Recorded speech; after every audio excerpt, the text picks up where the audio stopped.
പേര് മുസ്ലിമിൻ്റെതാണോ, പിന്നെ അവൻ സത്യവിശ്വാസിയായി മാറി.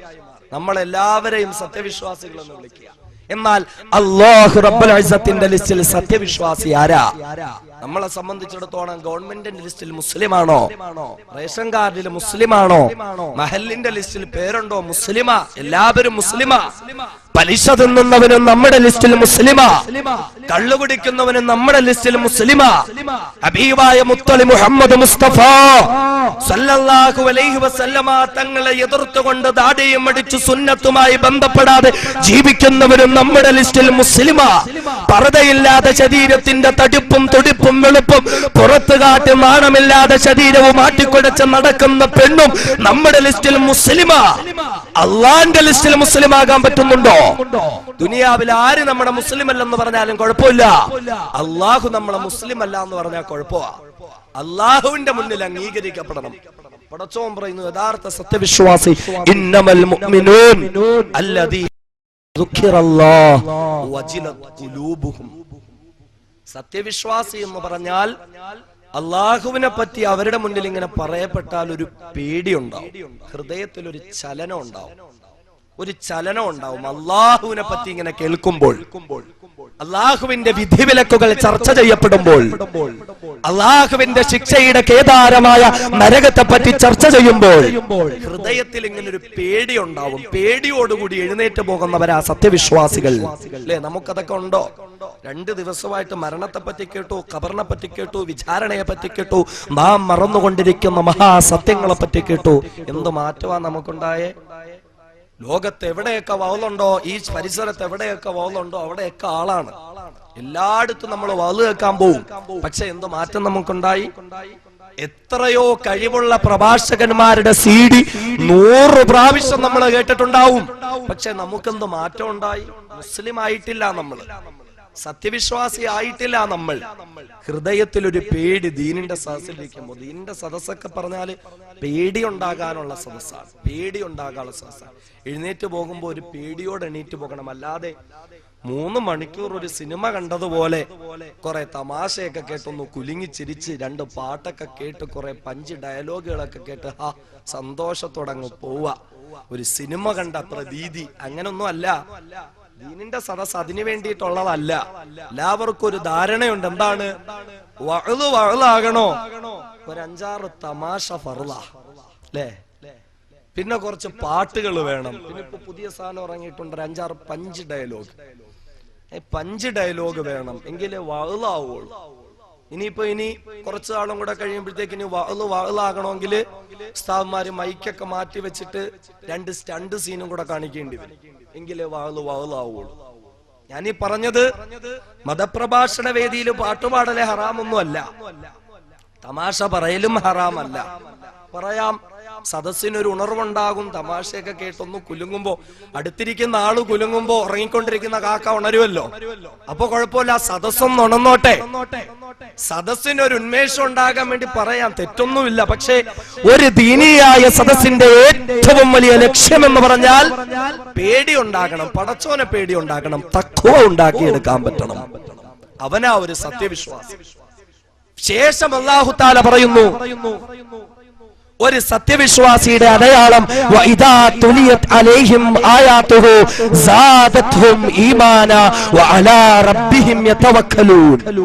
ഒരു സത്യവിശ്വാസിയുടെ അടയാളം, അവരുടെ മുന്നിൽ ഖുർആനിന്റെ ആയത്തുകൾ ഇങ്ങനെ ഓതപ്പെട്ടാൽ ഈമാൻ ഇങ്ങനെ വർദ്ധിക്കും. ഈമാനിൽ വർധനവുണ്ടാകും, വിശ്വാസത്തിൽ ഒരു മാറ്റം ഉണ്ടാകും. വിശുദ്ധ ഖുർആൻ കേട്ടുകൊണ്ട് വിശ്വാസത്തിൽ വേലിയേറ്റങ്ങൾ സൃഷ്ടിക്കപ്പെടുന്നവരാണ് യഥാർത്ഥ മുസ്ലിം എന്ന് വിശുദ്ധ ഖുർആൻ. നമുക്ക് പറ്റുന്നുണ്ടോ ഖുർആൻ കേട്ടിട്ടൊരു മാറ്റം ഉണ്ടാവുക? നമ്മൾ ചിന്തിച്ചേ, റമളാൻ വരും, അല്ലേ? റമളാൻ വരും.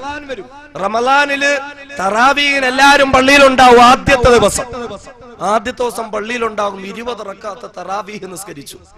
20 റക്അത്തിലും ഖുർആൻ കേട്ടു. 20 റക്അത്തിലും ഖുർആൻ കേട്ടു. ആദ്യത്തെ ദിവസം ഒരു 3-4 സഫൊക്കെ ഉണ്ടാവും, അല്ലേ? ഖുർആനൊക്കെ കേട്ട് ഈമാനിൽ ഇങ്ങനെ വർധന ഉണ്ടായി. 2ാമത്തെ ദിവസം വന്നു, ഒക്കെ ഈമാനിൽ വർധന ഉള്ളായതുകൊണ്ട് സഫിൽ അങ്ങ് ആള് കുറയ, അല്ലേ? ഈമാൻ വർദ്ധിച്ചപ്പോ നിസ്കാരത്തിന് ആളില്ല. രണ്ടാമത്തെ ദിവസം കുറച്ചുകൂടെ കുറയും, മൂന്നാമത്തെ ദിവസം കുറച്ചുകൂടെ കുറയും. പിന്നെ ആളെ കിട്ടണമെങ്കിൽ 17-ാം രാവോ 27-ാം രാവോ വരണം. അത് ഖുർആനിനോടുള്ള താല്പര്യം കൊണ്ടല്ല, ബിരിയാണിയോടുള്ള താല്പര്യം കൊണ്ടുവാ. അല്ലാഹു തആല കാത്തുരക്ഷിക്കട്ടെ. മുസ്ലിം ആകാൻ പറ്റണം നമുക്ക്. ഖുർആനിലൂടെ മാറ്റമുണ്ടാകട്ടെ നമുക്ക്. വിശുദ്ധമായ ഖുർആൻ ഈ ലോകത്തുണ്ടാക്കിയെടുത്ത മഹാമഹത്തായ ഒരുപാട് അത്ഭുതങ്ങൾ നമ്മൾ മനസ്സിലാക്കണം സഹോദരങ്ങളെ. ഖുർആൻ എത്രയോ മനുഷ്യ മനസ്സുകളിൽ മാറ്റം ഉണ്ടാക്കി. ഖുർആൻ എത്രയോ മനുഷ്യ മനസ്സുകളിൽ അല്ലാഹു റബ്ബുൽ ഇസ്സത്തിനെ പറ്റിയുള്ള വിശ്വാസത്തിന്റെ വെളിച്ചം വീശിക്കൊടുക്കാൻ കാരണമായി മാറി. നമുക്കങ്ങനെ പറ്റുന്നുണ്ടോ ഖുർആനിലൂടെ വിശ്വാസത്തിലേക്ക് കടക്കാൻ, ഖുർആനിലൂടെ മനുഷ്യത്വത്തിലേക്ക് കടക്കാൻ? അറിയുമോ, പടച്ച തമ്പുരാൻ ഖുർആൻ ഇറക്കി തന്നത് നമ്മുടെ മനസ്സുകളിൽ മാറ്റമുണ്ടാക്കാനാണെങ്കിൽ ഒരിക്കൽ പോലും ഖുർആൻ ഓതിക്കൊണ്ട മനസ്സുകളിൽ മാറ്റമില്ലാത്ത സഹോദരങ്ങള്, ഒരിക്കൽ പോലും ഖുർആനിനെ പഠന വിധേയമാക്കി വിശ്വാസത്തിന്റെ പൂർത്തീകരണത്തിലേക്ക് കടക്കാൻ കഴിയാത്ത എന്റെ പ്രിയപ്പെട്ട സഹോദരങ്ങള്, അല്ലാഹു റബ്ബുൽ ഇസ്സത്ത് പറഞ്ഞതെന്തെന്നറിയുമോ? അതേ നമുക്ക് വേണ്ടി ഇറക്കി തന്ന ഖുർആൻ ഉണ്ടല്ലോ, ഏത് ഖുർആനിലൂടെ നമുക്ക് ഭയമുണ്ടാകുന്നില്ലയോ, ഏത് ഖുർആനിലൂടെ നമുക്ക് മാറ്റമുണ്ടാകുന്നില്ലയോ? അല്ലാഹു പറയുകയാണ്, ഇതേ ഖുർആനിനെ ലൗ അൻസൽനാ ഹാദൽ ഖുർആന അലാ ജബൽ, ഈ വിശുദ്ധമായ ഖുർആനിനെ ഞാൻ മനുഷ്യർക്ക് ഇറക്കി കൊടുത്തതിന് പകരം കുറെ പാറക്കല്ലുകളിലേക്ക് ഇറക്കിയിരുന്നെങ്കിലോ, കുറെ പർവ്വതങ്ങളിലേക്ക് ഇറക്കിയിരുന്നെങ്കിലോ, കുറെ ഹിമ മൂടിക്കിടക്കുന്നതായ മലമുകളിലേക്ക് ഇറക്കിക്കൊടുത്തിരുന്നെങ്കിലോ? അല്ലാഹു പറയുകയാണ്,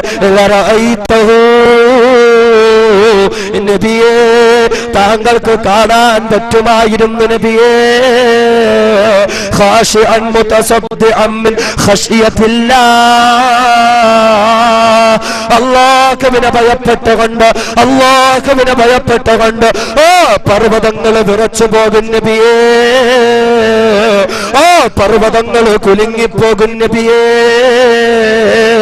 ഖുർആനിലൂടെ കുലുക്കമില്ലാത്ത മനുഷ്യ, ഖുർആനിലൂടെ അല്ലാഹുവിനെ ഭയമില്ലാത്ത മനുഷ്യ, ഒന്ന് ചിന്തയ്ക്ക് പർവ്വതങ്ങൾക്ക് പോലും ഖുർആൻ ഇറക്കപ്പെട്ടാൽ ഭയമുണ്ടാകുന്നെങ്കിൽ, പർവ്വതങ്ങൾ പോലും കിടുകിടാ വിറക്കപ്പെട്ടു പോകുന്നെങ്കിൽ, കരിങ്കല്ലുകളെക്കാൾ കടുകടുത്ത ഹൃദയങ്ങളുമായി ജീവിക്കുന്ന നമുക്ക് ഖുർആനിലൂടെ മാറ്റം വരാത്തതുണ്ട്? ഖുർആനിലൂടെ വ്യത്യാസത്തിന്റെ, വ്യതിയാനത്തിന്റെ, വിശ്വാസത്തിന്റെ മാറ്റൽ മുഴങ്ങാത്തതുണ്ട്? അറിയുമോ, വിശുദ്ധ ഖുർആൻ ഈ ലോകത്തെ പരിപൂർണ മനുഷ്യത്വത്തിലേക്ക് നയിക്കുന്ന ഖുർആൻ. അല്ലാഹു തആല ഖുർആനിനെ തുടങ്ങിയത് എങ്ങനെയാണ്? വിശുദ്ധ ഖുർആനില് 1-ാമത്തെ അധ്യായത്തിന്റെ പേര് സൂറത്തുൽ ബഖറ. അതേ പശു എന്ന പേരിലാണ്, ഒരു നാൽക്കാലി മൃഗത്തിന്റെ പേരിൽ തുടങ്ങുന്ന ഖുർആൻ, ഒരു നാൽക്കാലി മൃഗത്തിന്റെ പേരിൽ തുടക്കം കുറിക്കുന്ന ഖുർആൻ. ആ ഖുർആൻ പശുവിന്റെ പേരിൽ തുടങ്ങിയെങ്കിൽ 1-ാമത്തെ അധ്യായത്തിന്റെ പേര് പശു എന്നാണെങ്കിൽ അവിടെ നിന്നിങ്ങനെ സഞ്ചരിച്ച് സഞ്ചരിച്ച് മനുഷ്യ മനസ്സുകളിൽ മാറ്റത്തിന്റെ മാറ്റമുഴക്കിക്കൊണ്ട് ഖുർആൻ സഞ്ചരിക്കുമ്പോൾ 114 അധ്യായങ്ങൾ പരിപൂർണമാകുമ്പോൾ ഏറ്റവും അവസാനത്തെ അധ്യായത്തിന് അല്ലാഹു റബ്ബുൽ ഇസ്സത്ത് ഇട്ടിരിക്കുന്ന പേരെന്താണ്? സൂറത്തുൻ നാസ്, സൂറത്തുൻ നാസ്. അതേ മനുഷ്യൻ എന്ന പേരാണ്, മനുഷ്യൻ എന്ന പേരാണ്. പശുവിൽ തുടങ്ങി മനുഷ്യനിൽ അവസാനിക്കുന്ന ഖുർആൻ.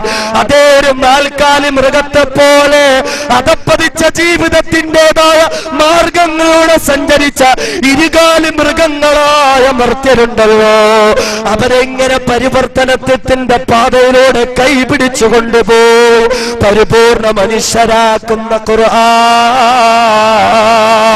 അതുകൊണ്ട് സഹോദരങ്ങളെ, നമുക്ക് മാറ്റമുണ്ടാകട്ടെ, ഖുർആനിലൂടെ നമുക്ക് മാറ്റമുണ്ടാകട്ടെ, ഖുർആനിലൂടെ പരിപൂർണ മനുഷ്യരാകാൻ നമുക്ക് കഴിയട്ടെ. അറിയുമോ എന്റെ പ്രിയപ്പെട്ട സഹോദരിമാരെ, മഗ്‌രിബ് ഇശാ അതിനിടയിലുള്ള പുണ്യമായ സമയങ്ങളും സന്ദർഭങ്ങളിലും റിയാലിറ്റി ഷോകൾക്ക് വേണ്ടി കൊടുക്കുന്ന സഹോദരി, കുങ്കുമപ്പൂവിലും നന്ദനത്തിനും വേണ്ടി തുലച്ചു കളയുന്ന പ്രിയപ്പെട്ട സഹോദരി, അറിയുമോ ഈ ലോകത്ത് വഴികെട്ട ജീവിതം നയിച്ച ഒരുപാട് സ്ത്രീകളുണ്ടായിരുന്നു. അല്ലാഹനെ അറിയാത്ത, റസൂലുള്ളാഹിനെ അറിയാത്ത, വിശുദ്ധ ദീനുൽ ഇസ്ലാമിനെ നശിപ്പിക്കാൻ വേണ്ടി ജീവിതം മാറ്റിവെച്ച മനുഷ്യരുണ്ടായിരുന്നു. അറിയുമോ എന്റെ സഹോദരി, ഒരു കാലത്ത് ഇസ്ലാമിന്റെ ശത്രുക്കളായ അമേരിക്കയ്ക്ക് വേണ്ടി ചാരപ്രവർത്തനം നടത്തിയിരുന്ന ഒരു പെണ്ണ്, അന്താരാഷ്ട്ര ചാനലുകൾക്ക് വേണ്ടി ഇസ്ലാമിനെതിരെ പരിപാടികൾ അവതരിപ്പിച്ചിരുന്ന ഒരു പെണ്ണ്, ആ പെണ്ണതാ ഒരിക്കൽ മുസ്ലിമുകളുടെ കൈകളിൽ അകപ്പെട്ടു പോവുകയാണ്. അവരുടെ കയ്യിലേക്ക് വിശുദ്ധ ഖുർആൻ എത്തിച്ചേർക്കപ്പെടുകയാണ്. അവരതാ ഖുർആൻ പഠിക്കുകയാണ്, അവരതാ ഖുർആൻ മനസ്സിലാക്കുകയാണ്. അങ്ങനെ ഇസ്ലാം നശിക്കാനുള്ളതാണ് എന്ന് പറഞ്ഞുകൊണ്ട് പരിപാടികൾ അവതരിപ്പിച്ച ഒരു പെണ്ണിന് ഇവോൺ റിഡ്ലി എന്ന പേരിൽ ഇസ്ലാമിന്റെ വെള്ളരി പ്രാവാക്കി മാറ്റിയ ഖുർആൻ. എന്തേ എന്റെ സഹോദരി, ഖുർആനിലൂടെ നിന്റെ ജീവിതത്തിൽ മാറ്റം വരാത്തത്? എന്തോ ഖുർആനിലൂടെ നിന്റെ ജീവിതത്തിൽ പരിശുദ്ധി കടന്നു വരാത്തത് എന്ന് മാത്രമല്ല, അറിയുമോ ഒരു കാലത്ത് ചീഞ്ഞളിഞ്ഞു നാറുന്ന പാശ്ചാത്യ സംസ്കാരങ്ങൾ ജീവിതത്തിന്റെ ഭാഗമാക്കിക്കൊണ്ട് ജീവിച്ചിരുന്ന ഒരു പെണ്ണ്, അമേരിക്കക്കാരുടെ കയ്യിലെ കളിപ്പാവയായിരുന്ന ഒരു പെണ്ണ്, അവസാനം ഖുർആൻ അറിയുകയാണ്, ഖുർആൻ പഠിക്കുകയാണ്. അങ്ങനെ ആ പെണ്ണിൽ മാറ്റം വരികയാണ്. ഇന്നുതാ മർഹൂമ മറിയം ജമീല എന്ന പേരിൽ അല്ലാഹുവിന്റെ വിശുദ്ധ ദീനുൽ ഇസ്ലാമിന്റെ അറിയപ്പെട്ട ഒരു പ്രബോധകയായി മാറിയിരിക്കുകയാണ്. എന്തുകൊണ്ടാ സഹോദരി നമ്മുടെ ജീവിതത്തിൽ ഖുർആനിന് മാറ്റമില്ലാത്തത്? അറിയുമല്ലോ, കേരള സംസ്ഥാനത്തിൽ നിന്നും മലയാള സാഹിത്യത്തെ ലോകത്തിന്റെ നെറുകയിലേക്ക് കടത്തിക്കൊണ്ടുപോയ ഒരു സ്ത്രീയെ പറ്റി അറിയുമല്ലോ. മലയാള സാഹിത്യത്തിന്റെ മാണിക്യക്കല്ലായിരുന്ന തൃശൂർ ജില്ലയിലെ പുന്നയൂർക്കുളത്തെ നാലപ്പാട്ട് കുടുംബത്തില് മാധവിക്കുട്ടി എന്ന പേരുള്ള പെണ്ണിനെ നിങ്ങൾക്കറിയുമല്ലോ. തന്റെ ആത്മകഥകളിലൂടെ വായനക്കാരുടെ ചോര ചൂട് പിടിപ്പിച്ച മാധവിക്കുട്ടിയുണ്ടല്ലോ. തന്റെ ആത്മകഥകളിലൂടെ യുവാക്കളുടെ സിരകളിലൂടെ അതേ ലഹരി പടർത്തിവിട്ട മാധവിക്കുട്ടിയുണ്ടല്ലോ. ആ മാധവിക്കുട്ടി മലയാള സാഹിത്യത്തിന്റെ മാണിക്യക്കല്ലായിരുന്നെങ്കിൽ അതിനേക്കാളേറെ മലയാള സാഹിത്യത്തിന്റെ മാണിക്യക്കല്ലിനേക്കാൾ ഏറെ പ്രശോഭിതമായ വാനിൽ മിന്നിത്തിളങ്ങുന്ന താരകമായ കമലാസുരയ്യ എന്ന പരിശുദ്ധ വനിതയിലേക്ക് കൈപിടിച്ച് നടത്തിയ ഖുർആൻ കഴിയട്ടെ സഹോദരിമാരെ, കഴിയട്ടെ സഹോദരി. ഖുർആനിലൂടെ നമുക്ക് മാറ്റമുണ്ടാകട്ടെ, ഖുർആനിലൂടെ നമുക്ക് മാറ്റമുണ്ടാകട്ടെ. അല്ലാഹുവിന്റെ ഖുർആൻ നമ്മുടെ മനസ്സുകളെ മാറ്റിമറിക്കട്ടെ. വേണ്ട, ഖുർആനിനെ പറ്റി അറിയാൻ പാശ്ചാത്യ ലോകങ്ങളിലേക്ക് പോകണ്ട. ഖുർആനിനെ പറ്റി അറിയാൻ മരണപ്പെട്ടു പോയ മർഹൂമ മറിയം ജമീലയിലേക്കോ മർഹൂമ കമലാ സുരയ്യയിലേക്കോ പോകണ്ട. എന്റെ സഹോദരി, ഖുർആനിലൂടെ ഉണ്ടായ ഒരു മഹാത്ഭുതത്തെ പറ്റി നിങ്ങൾക്കറിയണോ? ഖുർആനിലൂടെ മാറ്റമുണ്ടായ ഒരു മഹദിയെ പറ്റി നിങ്ങൾക്കറിയണോ? എങ്കിലെന്റെ സഹോദരിമാര്, ഇവിടെ നിന്നൊരു അരമണിക്കൂർ പോലും യാത്ര ചെയ്യണ്ടല്ലോ. പള്ളിക്കൽ എന്ന പ്രദേശത്തേക്കൊന്ന് പോകുമോ? പള്ളിക്കൽ എന്ന പ്രദേശത്തേക്കൊന്ന് പോകുമോ? ആ പള്ളിക്കലേക്ക് ചെന്നാൽ അവിടെ പള്ളിക്കൽ ബനാത്ത് എന്നൊരു സ്ഥാപനമുണ്ട്. ആ പള്ളിക്കൽ ബനാത്തിലേക്ക് ചെന്നാൽ ആമിന ഉമ്മ എന്ന പേരുള്ള ആ ബനാത്തിന്റെ നടത്തിപ്പുകാരിയെ കാണാൻ കഴിയുന്നതാണ്. ആരാണ് ആമിന ഉമ്മ? ഈ വിശുദ്ധ ദീനുൽ ഇസ്ലാമിന് വേണ്ടി കേരളത്തിന്റെ വിവിധ ഭാഗങ്ങളിൽ വിശുദ്ധ ഖുർആൻ മുൻനിർത്തി, ഹദീസ് മുൻനിർത്തി അല്ലാഹുവിനെ പരിചയപ്പെടുത്തുന്ന ഒരുപാട് സ്ത്രീജനങ്ങളുടെ മനസ്സിൽ മാറ്റം വരുത്തിയ ആമിന ഉമ്മയാണ്. ആ ആമിന ഉമ്മ ഇന്ന് ഖുർആനിന്റെ സ്ഥാപനം നടത്തുകയാണ്.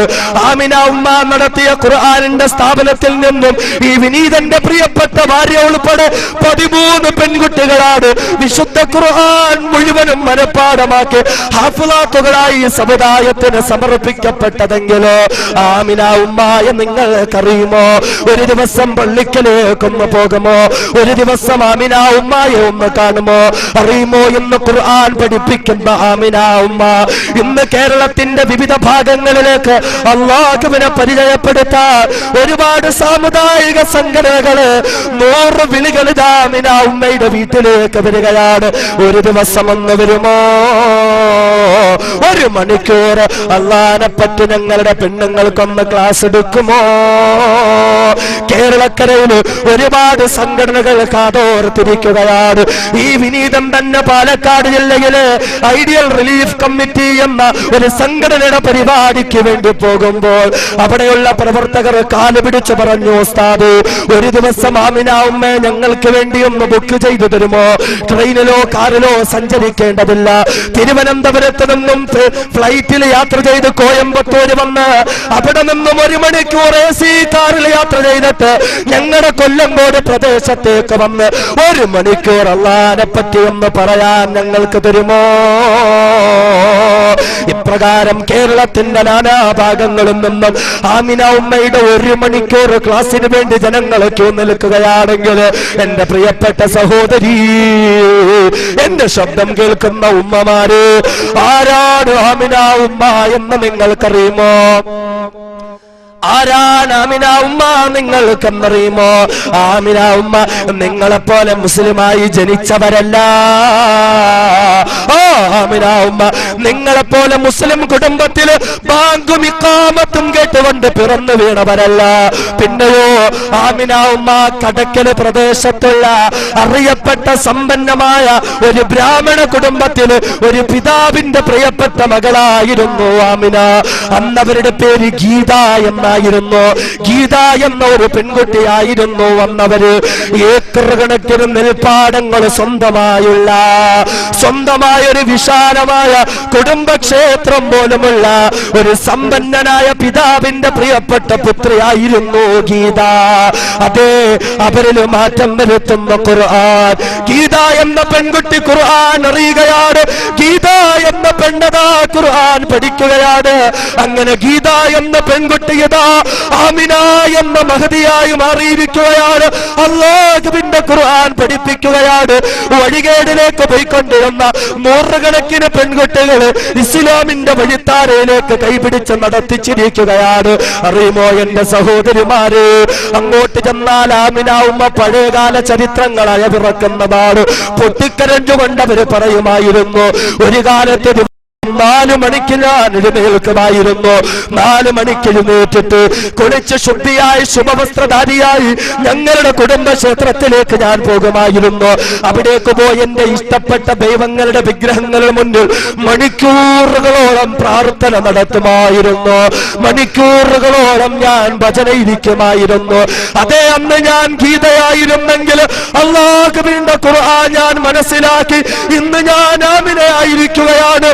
ഇന്നും ഞാൻ 4 മണിക്ക് എഴുന്നേൽക്കുന്നതാണ്. ഇന്നും ഞാൻ ശരീരം ശുദ്ധിയാക്കുകയാണ്. അതേ, ശുഭവസ്ത്രധാരിയാവുകയാണ്. എന്നിട്ട് ഞാൻ കടന്നു പോകുന്നു ആരുടെ മുന്നിലേക്കാണ്? എന്റെ അല്ലാഹുവിന്റെ മുന്നിലേക്ക് ഞാൻ പോവുകയാണ്. അല്ലാഹുവിന്റെ മുന്നിൽ തഹജ്ജുദ് നിസ്കരിച്ചുകൊണ്ട് പൊട്ടിക്കരഞ്ഞുകൊണ്ട് ഞാൻ ദുആ ചെയ്യുകയാണ്. കഴിയുമോ എന്റെ ഉമ്മ? കഴിയുമോ എന്റെ പെങ്ങളെ ഇങ്ങനെ ഒരു മാറ്റത്തിലേക്ക് വരാൻ? അതേ, ഇത് ഖുർആനിന്റെ മാറ്റമാണ്. ഇത് ഖുർആനിലൂടെയുള്ള മാറ്റമാണ്.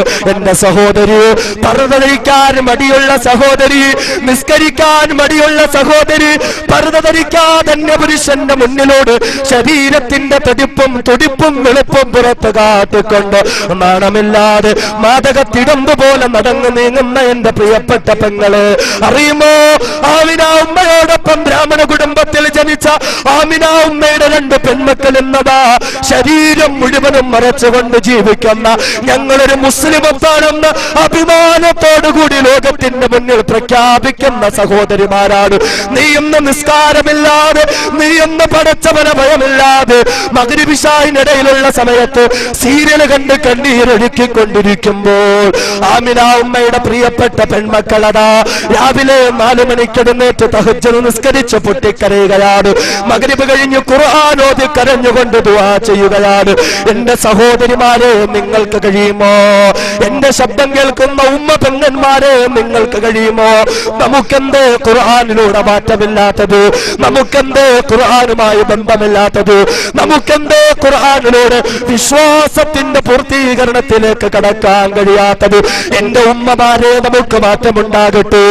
എന്റെ സഹോദരിമാരെ, നമുക്ക് മാറ്റമുണ്ടാകട്ടെ. അതുകൊണ്ട് നിന്റെ കയ്യിലിരിക്കുന്ന വനിത നീ അങ്ങ് മാറ്റുമോ? മംഗളം നീ അങ്ങ് മാറ്റുമോ? മനോരമ നീ അങ്ങ് മാറ്റുമോ? നിന്റെ ജീവിതത്തിന്റെ അധിക ഭാഗവും കവർന്നെടുത്ത ടിവിയുടെ റിമോട്ട് നീ അങ്ങ് മാറ്റുമോ? എന്നിട്ട് എന്റെ പെങ്ങളെ ആ കൈകളിലേക്ക് ഖുർആൻ എടുക്കുമോ? ഖുർആനിലൂടെ നിന്റെ ജീവിതത്തിൽ മാറ്റം വരുത്തുമോ? അവിടെയാ എന്റെ പെങ്ങളെ നിനക്ക് സ്ഥാനമുണ്ടാകുന്നത്.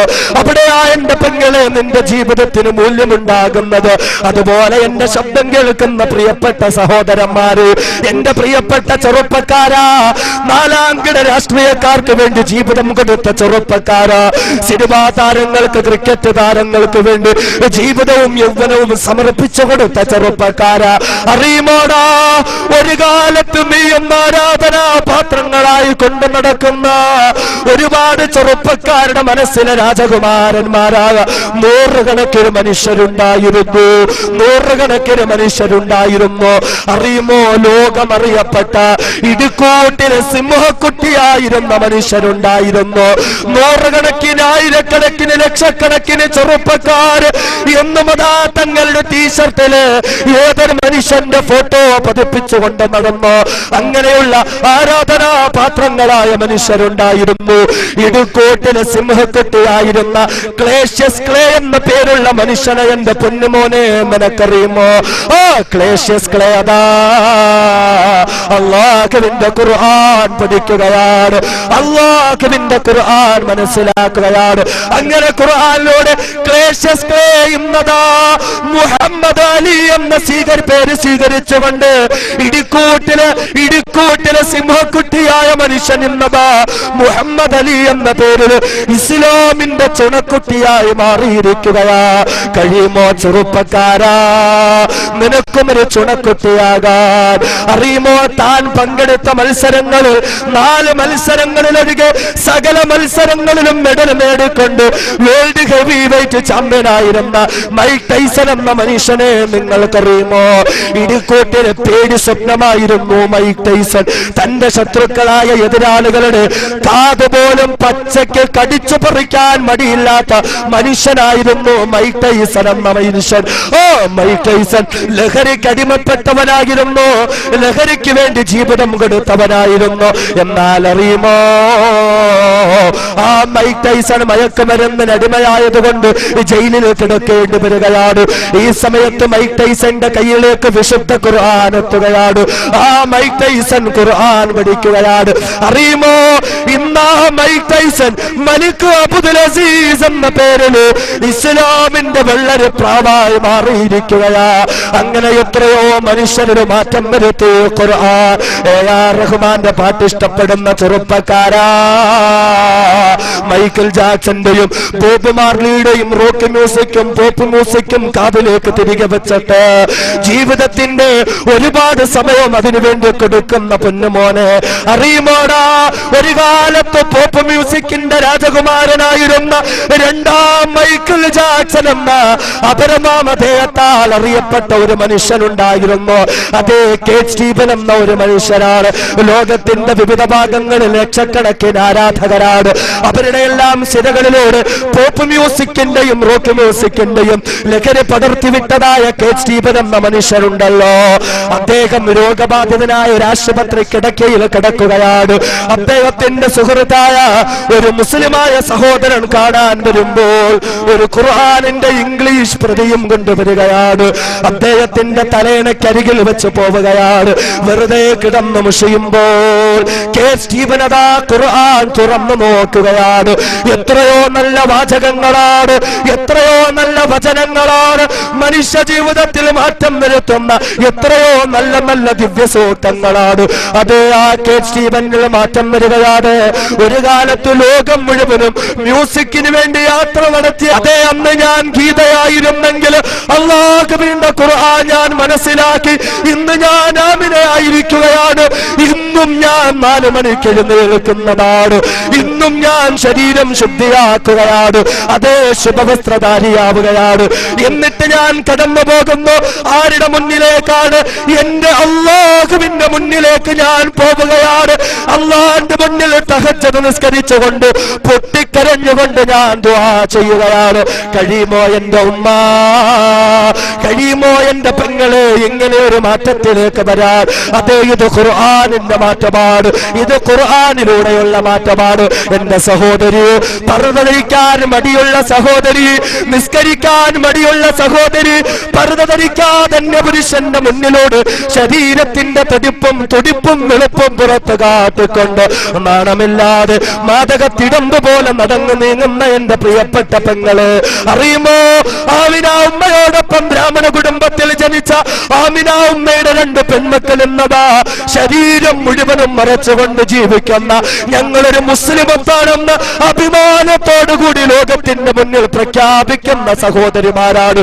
നീ ഇന്ന് നിസ്കാരമില്ലാതെ, നീ ഇന്ന് പടച്ചവനെ ഭയമില്ലാതെ മഗ്‌രിബ് ഇശാഇനിടയിലുള്ള സമയത്ത് സീരിയൽ കണ്ട് കണ്ണീരൊഴുക്കിക്കൊണ്ടിരിക്കുമ്പോൾ ആമിന ഉമ്മയുടെ പ്രിയപ്പെട്ട പെൺമക്കളതാ രാവിലെ 4 മണിക്ക് എഴുന്നേറ്റ് തഹജ്ജുദ് നിസ്കരിച്ച് പൊട്ടിക്കരയുകയാണ്. മഗ്‌രിബ് കഴിഞ്ഞ് ഖുർആൻ ഓതി കരഞ്ഞുകൊണ്ട് ദുആ ചെയ്യുകയാണ്. എന്റെ സഹോദരിമാരെ, നിങ്ങൾക്ക് കഴിയുമോ? എന്റെ ശബ്ദം കേൾക്കുന്ന ഉമ്മ പെങ്ങന്മാരെ, നിങ്ങൾക്ക് കഴിയുമോ? നമുക്കെന്തേ ഖുർആനിലൂടെ മാറ്റമില്ലാത്തത്? നമുക്കെന്തേ ഖുർആനുമായി ബന്ധമില്ലാത്തത്? നമുക്കെന്തേ ഖുർആനിലൂടെ വിശ്വാസത്തിന്റെ പൂർത്തീകരണത്തിലേക്ക് കടക്കാൻ കഴിയാത്തത്? എന്റെ ഉമ്മമാരെ, നമുക്ക് മാറ്റമുണ്ടാകട്ടെ. എന്റെ സഹോദരിമാരെ, നമുക്ക് മാറ്റമുണ്ടാകട്ടെ. അതുകൊണ്ട് നിന്റെ കയ്യിലിരിക്കുന്ന വനിത നീ അങ്ങ് മാറ്റുമോ? മംഗളം നീ അങ്ങ് മാറ്റുമോ? മനോരമ നീ അങ്ങ് മാറ്റുമോ? നിന്റെ ജീവിതത്തിന്റെ അധിക ഭാഗവും കവർന്നെടുത്ത ടിവിയുടെ റിമോട്ട് നീ അങ്ങ് മാറ്റുമോ? എന്നിട്ട് എന്റെ പെങ്ങളെ ആ കൈകളിലേക്ക് ഖുർആൻ എടുക്കുമോ? ഖുർആനിലൂടെ നിന്റെ ജീവിതത്തിൽ മാറ്റം വരുത്തുമോ? അവിടെയാ എന്റെ പെങ്ങളെ നിനക്ക് സ്ഥാനമുണ്ടാകുന്നത്. അവിടെയാ എന്റെ പെങ്ങളെ നിന്റെ ജീവിതത്തിന് മൂല്യമുണ്ടാകുന്നത്. അതുപോലെ എന്റെ ശബ്ദം കേൾക്കുന്ന പ്രിയപ്പെട്ട സഹോദരന്മാര്, എന്റെ പ്രിയപ്പെട്ട ചെറുപ്പക്കാരാ, 4-കിട രാഷ്ട്രീയക്കാർക്ക് വേണ്ടി ജീവിതം കൊടുത്ത ചെറുപ്പക്കാരാ, സിനിമാ താരങ്ങൾക്ക്, ക്രിക്കറ്റ് താരങ്ങൾക്ക് വേണ്ടി ജീവിതവും യൗവനവും സമർപ്പിച്ചു കൊടുത്ത ചെറുപ്പക്കാരാ, അറിയുമോടാ ഒരു കാലത്ത് നീയും ആരാധനാ പാത്രങ്ങളായി കൊണ്ടു നടക്കുന്ന ഒരുപാട് ചെറുപ്പക്കാരുടെ മനസ്സിലെ രാജകുമാരന്മാരായ 100 കണക്കിന് മനുഷ്യരുണ്ടായിരുന്നു. 100 കണക്കിന് മനുഷ്യരുണ്ടായിരുന്നു. അറിയുമോ, ലോകമറിയപ്പെട്ട ഇടുക്കൂട്ടിലെ സിംഹക്കുട്ടിയായിരുന്ന മനുഷ്യരുണ്ടായിരുന്നു. 100 കണക്കിന്, 1000-കണക്കിന്, ലക്ഷക്കണക്കിന് ചെറുപ്പക്കാര് എന്നും അതാ തങ്ങളുടെ ടീഷർട്ടില് ഏതൊരു മനുഷ്യന്റെ ഫോട്ടോ പതിപ്പിച്ചുകൊണ്ട് നടന്നു. അങ്ങനെയുള്ള ആരാധനാ പാത്രങ്ങളായ മനുഷ്യരുണ്ടായിരുന്നു. ഇടുക്കൂട്ടിലെ സിംഹക്കുട്ടിയായിരുന്ന ക്ലേഷ്യസ് ക്ലേ എന്ന പേരുള്ള മനുഷ്യനെ എന്റെ പൊന്നുമോനെ നിനക്കറിയുമോ? ആ ക്ലേഷ്യസ് ക്ലേ അതാ അല്ലാഹുവിന്റെ ഖുർആൻ പഠിക്കുകയാണ്, അല്ലാഹുവിന്റെ ഖുർആൻ മനസ്സിലാക്കുകയാണ്. അങ്ങനെ ഖുർആനിലൂടെ ക്ലേഷ്യസ് ക്ലേ എന്നതാ മുഹമ്മദ് അലി എന്ന പേര് സ്വീകരിച്ചുകൊണ്ട് ഇടുക്കൂട്ടിലെ സിംഹക്കുട്ടിയായ മനുഷ്യൻ എന്നതാ മുഹമ്മദ് അലി എന്ന പേരിൽ ഇസ്ലാമിന്റെ ചുണക്കുട്ടിയായി മാറിയിരിക്കുകയാ. കഴിയുമോ ചെറുപ്പക്കാരാ? നിനക്ക് ഒരു ചുണക്കുട്ടിയാകാൻ. അറിയുമോ, താൻ പങ്കെടുത്ത മത്സരങ്ങളിൽ 4 മത്സരങ്ങളിലൊഴികെ സകല മത്സരങ്ങളിലും മെഡൽ നേടിക്കൊണ്ട് വേൾഡ് ഹെവി വെയിറ്റ് ചാമ്പ്യനായിരുന്ന മൈക്ക് ടൈസൺ എന്ന മനുഷ്യനെ നിങ്ങൾക്കറിയുമോ? ഇടിക്കൂട്ടിന് പേടി സ്വപ്നമായിരുന്നു മൈക്ക് ടൈസൺ. തന്റെ ശത്രുക്കളായ എതിരാളികളുടെ കാതുപോലും പച്ചയ്ക്ക് കടിച്ചു പറിക്കാൻ മടിയില്ലാത്ത മനുഷ്യനായിരുന്നു മൈക്ക് ടൈസൺ എന്ന മനുഷ്യൻ. ഓ, മൈക്ക് ടൈസൺ ലഹരിക്ക് അടിമപ്പെട്ടവനായിരുന്നു, ലഹരിക്ക് വേണ്ടി ജീവിതം കൊടുത്തവനായിരുന്നു. എന്നാൽ അറിയുമോ, ആ മൈക്ക് ടൈസൺ മയക്കുമരുന്നിന് അടിമയായതുകൊണ്ട് ജയിലിൽ കിടക്കേണ്ടി വരികയാണ്. ഈ സമയത്ത് മൈക്ക് ടൈസന്റെ കയ്യിലേക്ക് വിശുദ്ധ ഖുർആൻ എത്തുകയാണ്. ആ മൈക്ക് ടൈസൺ ഖുർആൻ പഠിക്കുകയാണ്. അറിയുമോ, ഇന്ന് ആ മൈക്ക് ടൈസൺ മലിക് അബ്ദുൽ അസീസ് എന്ന പേരില് ഇസ്ലാമിന്റെ വെള്ളരി പ്രാവായി മാറിയിരിക്കുകയാ. അങ്ങനെ എത്രയോ മനുഷ്യനൊരു മാറ്റം വരുത്തി ഖുർആൻ. എ.ആർ. റഹ്മാന്റെ പാട്ട് ഇഷ്ടപ്പെടുന്ന ചെറുപ്പക്കാരാ, മൈക്കിൾ ജാക്സന്റെയും ബോബ് മാർലിയുടെയും റോക്ക് മ്യൂസിക്കും പോപ്പ് മ്യൂസിക്കും കാതിലേക്ക് തിരികെ വെച്ചിട്ട് ജീവിതത്തിന്റെ ഒരുപാട് സമയം അതിനുവേണ്ടി കൊടുക്കുന്ന പൊന്നുമോനെ, അറിയുമോടാ, ഒരു കാലത്ത് പോപ്പ് മ്യൂസിക്കിന്റെ രാജകുമാരനായിരുന്ന 2ാം മൈക്കിൾ ജാക്സൺ എന്ന അപരനാമധേയത്താൽ അറിയപ്പെട്ട ഒരു മനുഷ്യനുണ്ടായിരുന്നു. അതേ കെ സ്റ്റീഫൻ എന്ന ഒരു മനുഷ്യനാണ്. ലോകത്തിന്റെ വിവിധ ഭാഗങ്ങളിൽ ലക്ഷക്കണക്കിന് ആരാധകരാണ്. അവരുടെ എല്ലാം സിരകളിലൂടെ പോപ്പ് മ്യൂസിക്കിന്റെയും റോക്ക് മ്യൂസിക്കിന്റെയും ലഹരി പടർത്തിവിട്ടതായ കെ സ്റ്റീഫൻ എന്ന മനുഷ്യരുണ്ടല്ലോ. അദ്ദേഹം രോഗബാധിതനായ ഒരു ആശുപത്രി കിടക്കയിൽ കിടക്കുകയാണ്. അദ്ദേഹത്തിന്റെ സുഹൃത്തായ ഒരു മുസ്ലിമായ സഹോദരൻ കാണാൻ വരുമ്പോൾ ഒരു ഖുർആനിന്റെ ഇംഗ്ലീഷ് പ്രതിയും കൊണ്ടുവരികയാണ്. അദ്ദേഹത്തിന്റെ തലയണക്കരികിൽ വെച്ച് പോവുകയാണ്. വെറുതെ കിടന്നു മുഷിയുമ്പോൾ കെ സ്റ്റീഫൻ അതാ ഖുർആൻ തുറന്നു നോക്കുകയാണ്. എത്രയോ നല്ല വാചകങ്ങളാണ്, എത്രയോ നല്ല വചനങ്ങളാണ് മനുഷ്യ ജീവിതത്തിൽ മാറ്റം വരുത്തുന്ന എത്രയോ നല്ല നല്ല ദിവ്യസൂക്തങ്ങളാണ്. അത് ആ കെ സ്റ്റീഫനിൽ മാറ്റം വരികയാണ്. ഒരു കാലത്ത് ലോകം മുഴുവനും മ്യൂസിക്കിന് വേണ്ടി യാത്ര നടത്തിയ കെ സ്റ്റീഫൻ അല്ലല്ലോ, ഇന്ന് യൂസുഫ് അൽ ഇസ്ലാം എന്ന പേരിൽ ലോകം മുഴുവനും യാത്ര നടത്തുകയാണ്. ലോകം മുഴുവനും യാത്ര നടത്തുകയാണ്. എന്തിനെന്നറിയുമോ? അല്ലാഹുവിന്റെ വിശുദ്ധ ഖുർആനിനെ പ്രചരിപ്പിക്കാൻ, അല്ലാഹുവിന്റെ വിശുദ്ധ ഖുർആനിൽ പഠിപ്പിക്കുന്ന സ്ഥാപനങ്ങൾ തുടങ്ങാൻ. നമ്മില് മാറ്റമുണ്ടോ? നമുക്കെന്തെങ്കിലും മാറ്റമുണ്ടോ? ഖുർആനിലൂടെ നമുക്ക് മാറ്റമില്ല, ഖുർആനുമായി നമുക്ക് ബന്ധമില്ല. അറിയുമോ, ഒരു ഡിസംബർ 6 കടന്നുപോയതാണ്. ബാബരി മസ്ജിദിന്റെ വേദനിക്കുന്ന ഓർമ്മകൾ നമ്മൾ അയവിറക്കിയതാണ്. അല്ലാഹു റബ്ബുൽ ഇസ്സത്ത് യഥാസ്ഥാനത്ത് ബാബരി മസ്ജിദ് പുനർനിർമ്മിക്കാൻ നമുക്ക് തൗഫീഖ് നൽകുമാറാകട്ടെ. അറിയുമോ, 1992 ഡിസംബർ 6 എന്ന കറുത്ത ബുധനാഴ്ച 11:30-45 ബാബരി മസ്ജിദിന്റെ താഴക കുടങ്ങളിലേക്ക് ചാടിക്കേറിയ വർഗീയ പരിവാരങ്ങളുണ്ടല്ലോ. ആ കൂട്ടത്തിൽ ഉത്തർപ്രദേശിൽ നിന്ന് വന്ന 2 ചെറുപ്പക്കാരുണ്ടായിരുന്നു. ബൽബീർ സിംഗ് എന്നും യോഗീന്ദർ സിംഗ് എന്നും പേരുള്ള 2 ചെറുപ്പക്കാരുണ്ടായിരുന്നു. അവരും ബാബരി പള്ളിയെ ഇടിക്കാൻ കൂട്ടുനിൽക്കുകയാണ്. അവസാനം പള്ളിയുടെ പുറമോടിയെല്ലാം ഇടിച്ചു കളഞ്ഞിട്ട് പള്ളിയുടെ അകംഭാഗം ഇങ്ങനെ കുത്തിയിളക്കിക്കൊണ്ടിരിക്കുമ്പോൾ ഇമാമ് നിന്ന് നിസ്കരിക്കുന്ന മിഹ്റാബിന്റെ ഭാഗത്ത് നിന്നും 2 കല്ലുകൾ ആ ചെറുപ്പക്കാർ ഇളക്കിയെടുക്കുകയാണ്. എന്നിട്ട് ആ ഭാരമുള്ള 2 കരിങ്കൽ കഷണങ്ങൾ തങ്ങളുടെ ബാഗിലേക്ക് അവരിറക്കി വെക്കുകയാണ്. ഒരുപാട് ത്യാഗങ്ങൾ സഹിച്ചുകൊണ്ട് ആ കരിങ്കൽ കഷണങ്ങൾ തന്റെ നാട്ടിലേക്ക് കൊണ്ടുപോവുകയാ. എന്തിനെന്നറിയുമോ? ആ നാട്ടിലുള്ള മുഴുവൻ മനുഷ്യർക്കും അതിൽ മലമൂത്ര വിസർജനം നടത്താൻ അല്ലാഹുവിന്റെ ഭവനത്തിൽ നിന്നും ഇമാമ് നിന്ന മിഹ്റാബിൽ നിന്നും 2 കല്ലുകൾ ഇളക്കിയെടുത്തു കൊണ്ടുപോയി സകല മനുഷ്യർക്കും മലമൂത്ര വിസർജനം ചെയ്യാൻ സൗകര്യമൊരുക്കി കൊടുത്ത യോഗീന്ദർ സിംഗ് എന്നും ബൽബീർ സിംഗ് എന്നും പേരുള്ള 2 ചെറുപ്പക്കാരാണ്. അതേ എന്റെ സഹോദരങ്ങളെ, ഉത്തർപ്രദേശ് സംസ്ഥാനത്തിലേക്കൊന്ന് പോകുമോ, പുലത്ത് എന്ന ജില്ലയിലേക്കൊന്ന് പോകുമോ, അവിടെ ചെന്ന് ബൽബീർ സിംഗിനെയും യോഗീന്ദർ സിംഗിനെയും ഒന്ന് കാണണമെന്ന് നാട്ടുകാരോട് ആവശ്യപ്പെടുമോ, ആ നാട്ടുകാര് നിന്നെ രണ്ടുപേരുടെ അടുക്കലേക്ക് കൊണ്ടുപോവുകയാണ്. അവരുടെ അവസ്ഥ എന്തെന്നറിയുമോ? നെഞ്ചുവരെ ദാടി വളർത്തിയവരാണ്, തലപ്പാവ് കെട്ടിയവരാണ്, സുന്നത്തായി വേഷം ധരിച്ചവരാണ്. മുസ്ലിം ഗല്ലികളിലേക്ക് കടന്നു ചെന്ന് അല്ലാഹുവിന്റെ ഖുർആൻ പാരായണം ചെയ്തുകൊണ്ട് ആയിരക്കണക്കിന് മനുഷ്യരെ ഇസ്ലാമിലേക്ക് കടത്തിക്കൊണ്ടുവരുന്ന ആമിറെന്നും ഉമറെന്നും പേരുള്ള രണ്ട് മനുഷ്യരുടെ അടുക്കലേക്ക് കൂട്ടിക്കൊണ്ടു പോകുന്നതാ. ആരാണ് ആമിറെന്നറിയുമോ ചെറുപ്പക്കാരാ? ആരാണ് ഉമറെന്നറിയുമോ ചെറുപ്പക്കാരാ? അതേ 21 വർഷം മുമ്പ് ബാബരിയിലേക്ക് ചാടിക്കേറിയ ബൽബീർ സിംഗ് ഉണ്ടല്ലോ, ബാബരിയിലേക്ക് ചാടിക്കേറിയ യോഗീന്ദർ സിംഗ് ഉണ്ടല്ലോ, കല്ലറയ്ക്ക് കൊണ്ടുപോയി മലമൂത്ര വിസർജനം നടത്തിയവരുണ്ടല്ലോ, അതേ അവര് ഖുർആൻ പഠിക്കുകയാണ്. മൗലാന കരീം സിദ്ദീഖി എന്ന മഹാനിൽ നിന്നും അവര് ഖുർആൻ പഠിക്കുകയാണ്, അവര് ഖുർആൻ മനസ്സിലാക്കുകയാണ്, പൊട്ടിക്കരഞ്ഞുകൊണ്ട് ഇസ്ലാമിലേക്ക് കടന്നു വരികയാണ്. ഇന്നതാ ഖുർആനിന്റെ പ്രചാരകരായി മാറിയിരിക്കുകയാ. കഴിയുമോ സഹോദരങ്ങളെ? നമുക്കെന്ത് മാറ്റമുണ്ടാക്കാൻ കഴിയുന്നു? നമ്മുടെ ജീവിതത്തിൽ ഖുർആൻ എന്ത് സ്വാധീനം ചെലുത്തുന്നു? അതുകൊണ്ട് നമ്മുടെ വീടുകളിലെ പൊടിപടലങ്ങൾക്കിടയിൽ കിടക്കുന്ന ഖുർആനിന് സ്ഥാനചലനം ഉണ്ടാകട്ടെ. പള്ളികളിൽ കബർ പോലും ഇളക്കാതിരിക്കുന്ന വിശുദ്ധ ഖുർആൻ സ്ഥാനചലനം ഉണ്ടാകട്ടെ.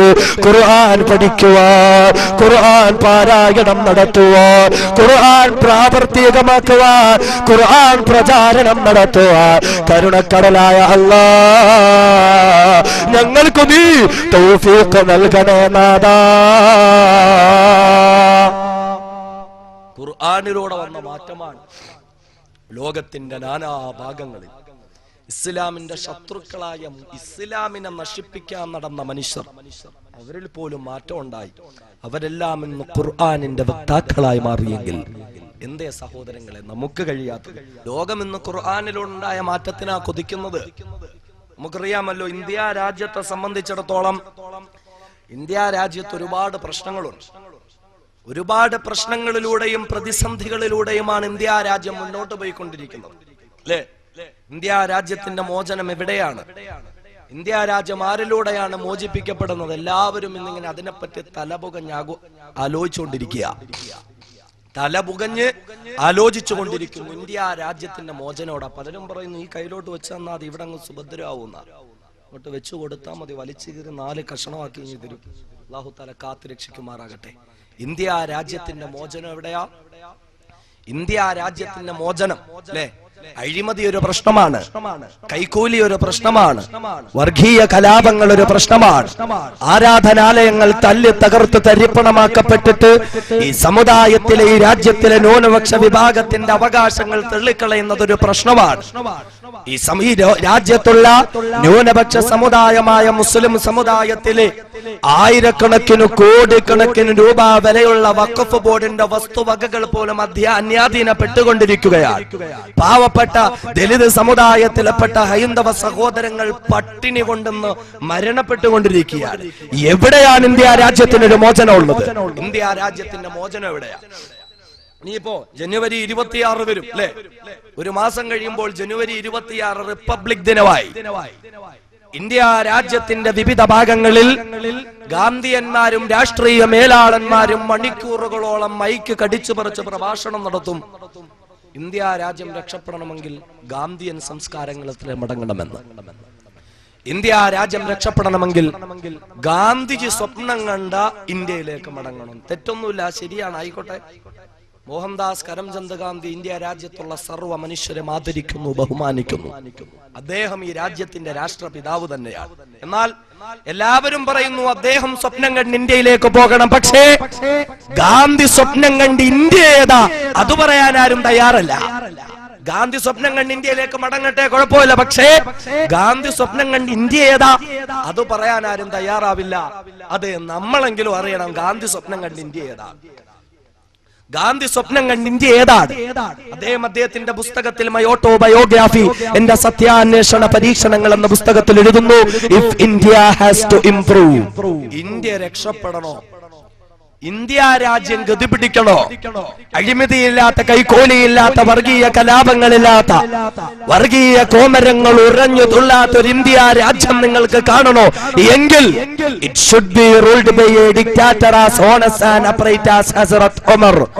ഉമറിനെ പോലെ ഒരു അധികാരി ഇന്ത്യക്ക് ഉണ്ടാകട്ടെ.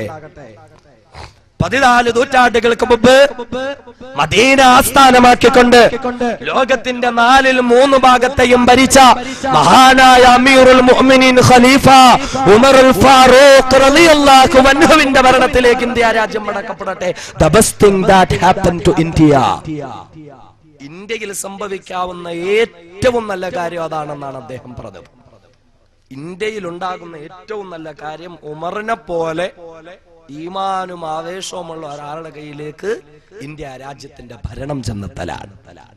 ഇന്ത്യ രാജ്യം ഉമറിന് വേണ്ടി കുതിക്കുന്നു. ലോകം അറിയപ്പെട്ട ചക്രവർത്തിമാരുണ്ടായിരുന്നു നെപ്പോളിയൻ ബോണപ്പാർട്ടിനെ പോലെ. നെപ്പോളിയൻ ബോണപ്പാർട്ട് പറഞ്ഞത്, എനിക്കിനി ജീവിതത്തിൽ 2 ആഗ്രഹങ്ങളെ ബാക്കിയുള്ളൂ, ബാക്കിയെല്ലാം സാധിക്കപ്പെട്ടു, എനിക്ക് സാധിക്കാൻ ഇനി 2 ആഗ്രഹങ്ങളേ ഉള്ളൂ. ഒന്ന്, I want to reign the whole world.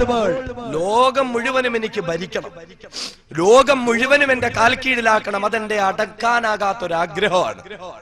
എന്റെ 2ാമത്തെ ആഗ്രഹം, അങ്ങനെ ലോകം മുഴുവൻ ഞാൻ ഭരണം നടത്തുമ്പോൾ ആ ഭരണം ലൈക്ക് ഹസ്രത്ത് ഉമർ, ആ ഭരണം ഉമറിന്റെ ഭരണമായിരിക്കും. ഉമറിന്റെ ഭരണത്തിന് ഇത്രത്തോളം സ്ഥാനമുണ്ട്. ഇംഗ്ലണ്ടിലെ പ്രശസ്തനായ എഴുത്തുകാരൻ സർ തോമസ് ഹാർട്ട്ലി ഒരു പുസ്തകം എഴുതി, the sword of peace and justice. നീതിയുടെ പടവാൾ. നീതിയുടെ പടവാൾ ആരെ പറ്റിയ? മഹാനായ സയ്യിദുനാ ഉമറുൽ ഫാറൂഖ് റളിയല്ലാഹു അൻഹുവിനെ പറ്റിയാണ്. ഇനിയിപ്പോ നബിദിനം വരുമ്പോൾ നബിദിന സദസ്സുകളെല്ലാം നമ്മൾ കേൾക്കുന്ന ഒരു പേരുണ്ട്, ഡോക്ടർ മൈക്കിൾ എച്ച് ഹാർട്ട്. അല്ലേ? അദ്ദേഹം ഒരു പുസ്തകം എഴുതി, The 100 a ranking of the most influential persons in history. ചരിത്രത്തിൽ സ്വാധീനം ചെലുത്തിയ 100 മഹാരഥന്മാർ എന്ന പേരിൽ ഒരു പുസ്തകം എഴുതി. 100 പേരെ പറ്റി പുസ്തകം എഴുതി. അതിൽ 2 മുസ്ലിങ്ങളെ പേരെ വന്നു. 100 പേരെ പറ്റി പുസ്തകം എഴുതിയിട്ട് 2 മുസ്ലിങ്ങളെ പേരെ വന്നുള്ളൂ. അതിൽ ഒന്നാമതായി തന്നെ കൊണ്ടുവന്നു മഹാനായ സയ്യിദുനാ മുത്തലി മുഹമ്മദ് മുസ്തഫ സല്ലല്ലാഹു അലൈഹി വസല്ലമ തങ്ങൾ. ശേഷം വന്നത് 49ാമത്തെ പ്രാവശ്യം 49ാമത്തെ പാഠത്തിൽ സയ്യിദുനാ ഉമറുൽ ഫാറൂഖ് റളിയല്ലാഹു അൻഹു. ഉമർ റളിയല്ലാഹു അൻഹുവിനെ എല്ലാവരും അംഗീകരിക്കുന്നുണ്ട്. ഉമർ റളിയല്ലാഹു അൻഹുവിനെ എല്ലാവരും ആദരിക്കുന്നുണ്ട്. എല്ലാവരും ആ ഭരണത്തിന് വേണ്ടി കുതിക്കുന്നുണ്ട്. എന്നാൽ ഈ ഉമർ ആരായിരുന്നെന്നറിയോ? എല്ലാ ദിവസവും രാവിലെ ഉമറിന്റെ പിതാവ്, ഉമറിന്റെ വാപ്പ ഖത്താബ് 100 ഒട്ടകങ്ങളെയും കയ്യിൽ കൊടുത്തിട്ട് പറയും, ഒട്ടകത്തെ മേയിച്ചിട്ട് വരാൻ പറയും. അങ്ങനെ 100 ഒട്ടകങ്ങളെയും കൊണ്ട് ഏറ്റവും മുമ്പിൽ നിൽക്കുന്ന ഒട്ടകത്തിന്റെ മൂക്ക് കയറും പിടിച്ചുകൊണ്ട് ഉമർ പോകും ബത്ഹായിന്റെ താഴ്വരയിലേക്ക്. അങ്ങനെ പോയി ഒരു പകല് മുഴുവനും ഒട്ടകത്തെ മേയിച്ചിട്ട് വൈകുന്നേരം ഉമർ വീട്ടിലേക്ക് മടങ്ങി വരും. വീട്ടിലേക്ക് മടങ്ങി വന്നു. പിതാവ് വാപ്പ ഖത്താബ് ഇങ്ങനെ വാതിൽക്കൽ തന്നെ ഇരിപ്പുണ്ട്. ഉമർ ഇങ്ങനെ ഒട്ടകങ്ങളുമായി വരുന്നു. ഒട്ടകത്തെഴുത്തിലേക്ക് ഒട്ടകങ്ങളെ കേറ്റിക്കൊണ്ടിരിക്കുമ്പോൾ വാപ്പയായ ഖത്താബ് വന്നിട്ട് ഓരോ ഒട്ടകങ്ങളുടെ എണ്ണം എടുക്കും, എല്ലാ ഒട്ടകങ്ങളും ഉണ്ടോ എന്നറിയാൻ. എന്നാൽ രാവിലെ 100 ഒട്ടകങ്ങളുമായി പോയ ഉമർ വൈകുന്നേരം തിരിച്ചു വന്നപ്പോ 98 ഒട്ടകങ്ങളേ ഉള്ളൂ. 2 ഒട്ടകങ്ങൾ കാണാതെ പോയി. 2 ഒട്ടകങ്ങൾ നഷ്ടപ്പെട്ടു പോയി. ഈ സമയത്ത് ഒട്ടകത്തെ അടിക്കുന്ന ചാട്ടവാർ എടുത്തിട്ട് ഉമർ റളിയല്ലാഹു അൻഹുവിന്റെ വാപ്പ ഉമർ റളിയല്ലാഹുവിനെ അടിക്കും. 2 ഒട്ടകങ്ങളെ മേയ്ക്കാൻ അറിയില്ലാത്ത മരമണ്ടനാണോടാ നീ എന്ന് ചോദിച്ച് അടിക്കും. 2 ഒട്ടകങ്ങളെ മേയ്ക്കാൻ അറിയാതെ പോയ ഉമർ ആരായി മാറി? ലോകത്തിന്റെ 4/3 ഭാഗങ്ങളും ലോകത്തിന് മുഴുവനും ഉദാഹരണമാകുന്ന രീതിയിൽ ഭരണം നടത്തിയ മാതൃകാപരനായ ഒരു ചക്രവർത്തിയായി മാറി. ഉമറിന്റെ ജോലി എന്തായിരുന്നു? ഉമറിന്റെ ജോലി എന്തായിരുന്നു? മക്കയിലെ വർഗീയവാദികളായ രാഷ്ട്രീയ വക്താക്കളുടെ കൊട്ടേഷൻ ഗുണ്ടയായിരുന്നു ഉമർ.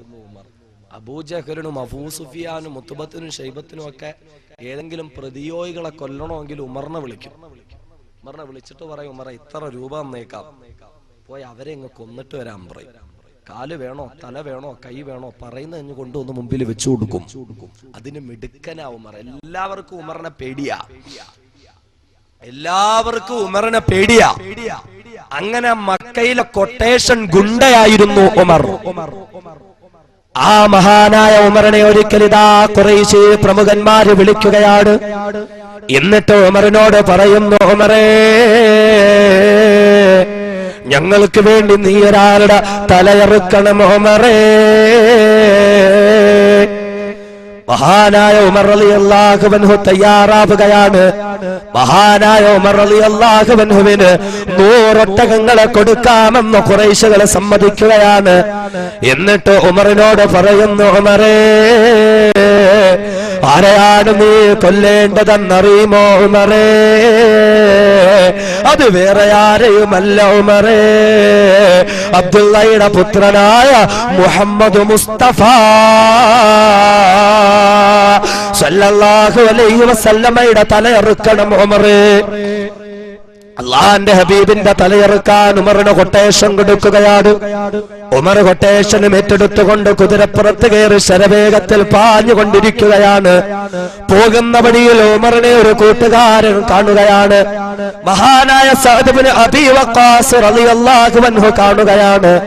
ഉടൻ തന്നെ മഹാനവറുകൾ ചോദിച്ചു, ഉമറേ, അയിന തുരീദു യാ ഉമർ? ഉമറേ, എവിടേക്ക് പോകുന്നു ഉമറേ? ഉടവാളും ഒരു ഉയർത്തി പിടിച്ചുകൊണ്ട് തന്റെ കുതിരപ്പുറത്ത് കയറിക്കൊണ്ട് ശരവേഗത്തേക്ക് എവിടേക്ക് പാഞ്ഞു പോകുന്നു ഉമർ. ഉടൻ തന്നെ മഹാനായ ഉമർ കുതിരയുടെ കടിഞ്ഞാൻ വലിക്കുകയാണ്. എന്നിട്ട് ഉമർ പറയുന്നു, അല്ലയോ സഅദേ, ഉരീദു ഹാദ സബീല്ലദീ ഫറഖ അംറ ഖുറൈശ്. ഖുറൈശികളുടെ വിശ്വാസങ്ങൾ അന്ധവിശ്വാസം എന്ന് പറഞ്ഞ, ഖുറൈശികളുടെ ആചാരങ്ങൾ അനാചാരങ്ങൾ എന്ന് പറഞ്ഞ, ഖുറൈശിയുടെ നേതാക്കന്മാർ സ്വേച്ഛാധിപതികൾ എന്ന് പറഞ്ഞ, ഇത്രയും നാൾ നമ്മൾ അടിമകളെ പോലെ കഴിഞ്ഞ മനുഷ്യരുണ്ടല്ലോ, അവർക്കെല്ലാം സ്വാതന്ത്ര്യം വേണമെന്ന് പറഞ്ഞ മുഹമ്മദിനെ തിരക്കിക്കൊണ്ട് ഞാൻ പോകുന്നു സഅദ്. എന്തിനെന്നറിയുമോ?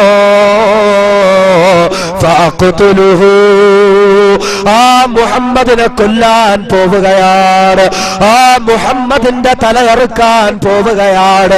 ഉടൻ തന്നെ മഹാനായ സഅദ് റളിയല്ലാഹു അൻഹു രഹസ്യമായി മുസ്ലിമായ സഹാബിയാണ്. മഹാനവറുകൾ ചോദിച്ചു, ഉമറേ, നീ എങ്ങാനും അല്ലാഹുവിന്റെ ഹബീബിനെ കൊന്നു കളഞ്ഞ റസൂലുള്ളാഹിന്റെ കുടുംബക്കാരായ അബ്ദു മനാഫ് കുടുംബക്കാര് നിന്നെ വെറുതെ വിടുമെന്ന് തോന്നുന്നോ ഉമർ? താരിഖീക തംശി അലൽ അർള്, ഭൂമിയിലൂടെ സ്വസ്ഥമായി നടന്ന് നീങ്ങാൻ അല്ലാഹുവിന്റെ ഹബീബിന്റെ കുടുംബക്കാര് നിന്നെ വെറുതെ വിടുമെന്ന് തോന്നുന്നുണ്ടോ ഉമറേ? നീ ആ ഹബീബിനെ കൊല്ലാൻ പോകുന്നെങ്കിൽ അതിനേക്കാൾ ആദ്യം നീ നന്നാക്കേണ്ടത് ആരെയെന്നറിയുമോ ഉമർ? ഫലോ തർജു ഇലാ അഹ്ലിക ഫഖൗം അംറഹും. ഏ ഉമറേ, ഏ ഉമറേ, എങ്കിലും നീ ആദ്യം പോകേണ്ടുന്നത് നിന്റെ സഹോദരിയുടെ വീട്ടിലേക്കാണ് ഉമർ. അവരെ നന്നാക്കും ഉമർ. നിന്റെ സഹോദരി ഫാത്തിമ മുസ്ലിമായി ഉമർ, നിന്റെ സഹോദരിയുടെ ഭർത്താവ് ഫാത്തിമയുടെ ഭർത്താവും മുസ്ലിമായി ഉമർ. ആദ്യം അവരെ നന്നാക്കും ഉമർ, എന്നിട്ട് നീ ബാക്കിയുള്ളവരെ നന്നാക്കുക. മഹാനായ ഉമർ റളിയല്ലാഹു അൻഹു ദേഷ്യമായി തന്റെ സഹോദരി മുസ്ലിമായി, തന്റെ സഹോദരി ഫാത്തിമ മുസ്ലിമായി. ഉമർ റളിയല്ലാഹു അൻഹു നേരെ സഹോദരിയുടെ വീട്ടിലേക്ക് പോയി. വീട്ടിൽ ചെന്നപ്പോ കഥ കടച്ചിട്ടിരിക്കുക. ഉമർ റളിയല്ലാഹു അൻഹു കഥകിന്റെ അടുത്തേക്ക് ഇങ്ങനെ നിന്നപ്പോൾ അകത്തുനിന്ന് എന്തോ ഒരു ചെറിയ ശബ്ദം, എന്തോ ഇങ്ങനെ വായിക്കുന്ന പോലെ ഒരു ശബ്ദം കേൾക്കുന്നുണ്ട്. പെട്ടെന്ന് ഉമർ റളിയല്ലാഹു അൻഹു കഥകിങ്ങനെ തട്ടി, ഇഫ്തഹി യാ ഫാത്തിമ, എടി ഫാത്തിമ കഥകോറക്കടി എന്നും പറഞ്ഞുകൊണ്ട് ഉമർ ഉച്ചത്തിൽ ഇങ്ങനെ ശബ്ദിച്ചു. പെട്ടെന്ന് വീട്ടിനകത്തിരുന്ന ഫാത്തിമ റളിയല്ലാഹു അൻഹയ്ക്ക് മനസ്സിലായി ഉമർ വന്നിട്ടുണ്ട്. ഈ സമയത്ത് അവരിങ്ങനെ ഉമർ ഇങ്ങനെ കഥകിൽ തട്ടി കഥ തുറക്കുന്നില്ല. രണ്ടാമത് വീണ്ടും ഉമർ ഇങ്ങനെ കഥകൾ തട്ടി, ഇഫ്തഹി യാ ഫാത്തിമ, എടി ഫാത്തിമ കഥകു തുറക്കാൻ. കഥകു തുറക്കാൻ ഉമർ ഇങ്ങനെ തട്ട്, അകത്തുനിന്ന് ശബ്ദവും കേൾക്കുന്നുണ്ട്. എന്ത് ശബ്ദവാ? മഹാനായ സയ്യിദുന ഉമറുൽ ഫാറൂഖ് റളിയല്ലാഹു അൻഹുവിന്റെ സഹോദരിയും ഭർത്താവും ഖുർആൻ പഠിച്ചുകൊണ്ടിരിക്കുക. ഖബ്ബാബ് റളിയല്ലാഹു അൻഹു എന്ന സ്വഹാബി ഉസ്താദ് വന്നിട്ട് ഖുർആൻ പഠിപ്പിച്ചു കൊടുക്കാണ്. ഖുർആനിന്റെ മജ്ലിസ് നടക്കുക. മഹദിയായ ഫാത്തിമ റളിയല്ലാഹു അൻഹയുടെ വീട്ടിൽ ഈ സമയത്ത് ഉമർ വന്ന് തുറക്കുന്ന. 2 പ്രാവശ്യം ഉമർ തട്ടി. ഉമറാണ് വന്നിരിക്കുന്നതെന്ന് സഹോദരി വിളിച്ചു പറഞ്ഞു. ഖുർആൻ പഠിപ്പിക്കാൻ വന്ന സ്വഹാബി ഉണ്ടല്ലോ ഉസ്താദ് നിന്നിങ്ങനെ വിറയ്ക്കാൻ തുടങ്ങി. ഉമർ വന്നിട്ടുണ്ടോ? പാവപ്പെട്ടവൻ ഖുർആനൊന്നും എടുക്കാൻ നിന്നില്ല. കാരണം താനിവിടെ ഖുർആൻ പഠിപ്പിക്കാനാ വന്നതെന്നറിഞ്ഞാല് ഉമറിന്റെ കയ്യിൽ എന്നെ കിട്ടിക്കഴിഞ്ഞാൽ ഉമർ ആദ്യം എന്നെ പീസാക്കും. അതുകൊണ്ട് ഓടി. ഖുർആനൊന്നും എടുക്കാൻ നിന്നില്ല. അടുക്കളയുടെ ഭാഗത്തൊക്കെ ഇറങ്ങി ഒരു ഒറ്റ ഓട്ടമായിരുന്നു. എവിടെയോ കയറി ഒളിച്ചിരുന്നു പാവപ്പെട്ടവൻ. ഉമറിന്റെ സഹോദരി കഥകു തുറക്കണം. 2 പ്രാവശ്യം ഉമർ തട്ടി. ദേഷ്യത്തിലാന്ന് മനസ്സിലായി. ഇനി തട്ടലൊന്നും ഉണ്ടാവൂല, ചവിട്ടിപ്പൊളിച്ച് അകത്തു വരലായിരിക്കും. അതുകൊണ്ട് അതിനു മുമ്പേ കഥ തുറന്നേ പറ്റുള്ളൂ. ഉമറിന്റെ സഹോദരി ചെന്ന് കഥകു തുറന്നു. ഉമർ റളിയല്ലാഹു അൻഹു വീട്ടിനുള്ളിലേക്ക് വന്നു. എടി ഫാത്തിമ, നീ മുസ്ലിമായോ എന്ന് ചോദിച്ച് മറുപടി പറയുന്നതിന് മുമ്പേ അടി അങ്ങ് തുടങ്ങി. മുസ്ലിമായോ എന്നും ചോദിച്ചിട്ട് അടി അങ്ങോട്ട് തുടങ്ങി. തടസ്സം പിടിക്കാമെന്ന തന്റെ അളിയനെ, സഹോദരി ഭർത്താവിനെ അടിച്ചു. കയ്യിൽ എന്തൊക്കെ കിട്ടിയോ അതൊക്കെ എടുത്ത് 2 പേരുടെയും ശരീരത്തിൽ ഒരുപാട് മർദ്ദിച്ചു ഉമർ. 2 പേരുടെയും ശരീരം പൊട്ടിയൊഴുകി, തല പൊട്ടിയൊഴുകി, താടി പൊട്ടിയൊഴുകി, ശരീരം മുഴുവനും രക്തമായി. അവസാനം 2 പേരും 2 വശത്തേക്ക് തളർന്നു വീണു. ഉമറിന്റെ ദേഷ്യം തീരുന്നില്ല. പക്ഷെ ഇനി ആരെ അടിക്കാൻ? അടി കൊണ്ട് 2ഉം താഴെ വീണു. ഇനി അടിക്കാൻ ആളില്ല. പക്ഷെ ദേഷ്യം തീരുന്നില്ല ഉമറിന്റെ. ദേഷ്യത്തോട് ഉമർ ഇങ്ങനെ നിൽക്കുമ്പോഴാണ് ഒരു വശത്ത് ഖുർആൻ കിടക്കുന്നു. ഖബ്ബാബ് റളിയല്ലാഹു അൻഹു ഖുർആനൊന്നും എടുക്കാതാണല്ലോ ഓടിയത്. അപ്പൊ ഖുർആൻ അവിടെ കിടക്കുന്നുണ്ട്, ഖുർആന്റെ ഒരു ഭാഗം. ഉമർ റളിയല്ലാഹു അൻഹു പെട്ടെന്ന് അതെടുക്കാൻ പോയി. ഇത്രയും നേരം ഉമർ അടിച്ചത് തന്നെ ഖുർആൻ പഠിച്ചതിനാ. പക്ഷെ ഉമറിന്റെ സഹോദരി അതുകൊണ്ടൊന്നും പിന്മാറിയില്ല. പെട്ടെന്ന് അവിടെ കിടന്നിട്ട് ആ ഖുർആൻ എടുത്തു, കെട്ടി അങ്ങ് പിടിച്ചു. കാരണം ഉമറിന്റെ പെങ്ങളാണല്ലോ. ആ ഒരു ധീരത എന്തായാലും ഉണ്ടാവുമല്ലോ. മഹാനായ ഉമർ പറഞ്ഞു, ഫാത്തിമ മര്യാദക്ക് അങ്ങിങ്ങ് തരാൻ പറഞ്ഞു. എടി ഫാത്തിമ, അതിങ്ങ് താ, എന്താന്ന് ഞാനൊന്ന് നോക്കട്ടെ. മഹദിയായ ഫാത്തിമ റളിയല്ലാഹു അൻഹ തരില്ല ഉമറെ, കൊന്നാലും തരില്ല. കാരണം ഇന്നക നജസുൻ വ ഇന്നഹാ ത്വാഹിറുൻ, നീ അശുദ്ധിയിലാണ്, നീ ദേഷ്യത്തിലാ ഉമറെ. ഇപ്പൊ നിന്റെ കയ്യിൽ ഇത് ഇട്ടാ ശരിയാവില്ല. ഇത് ഖുർആനാണ്, പരിശുദ്ധമാണ്. ലാ യമസ്സുഹാ ഇല്ലാ മുതഹ്ഹിറുൻ, ശുദ്ധിയോടുകൂടെ അല്ലാതെ തൊടാൻ പോലും പറ്റൂല.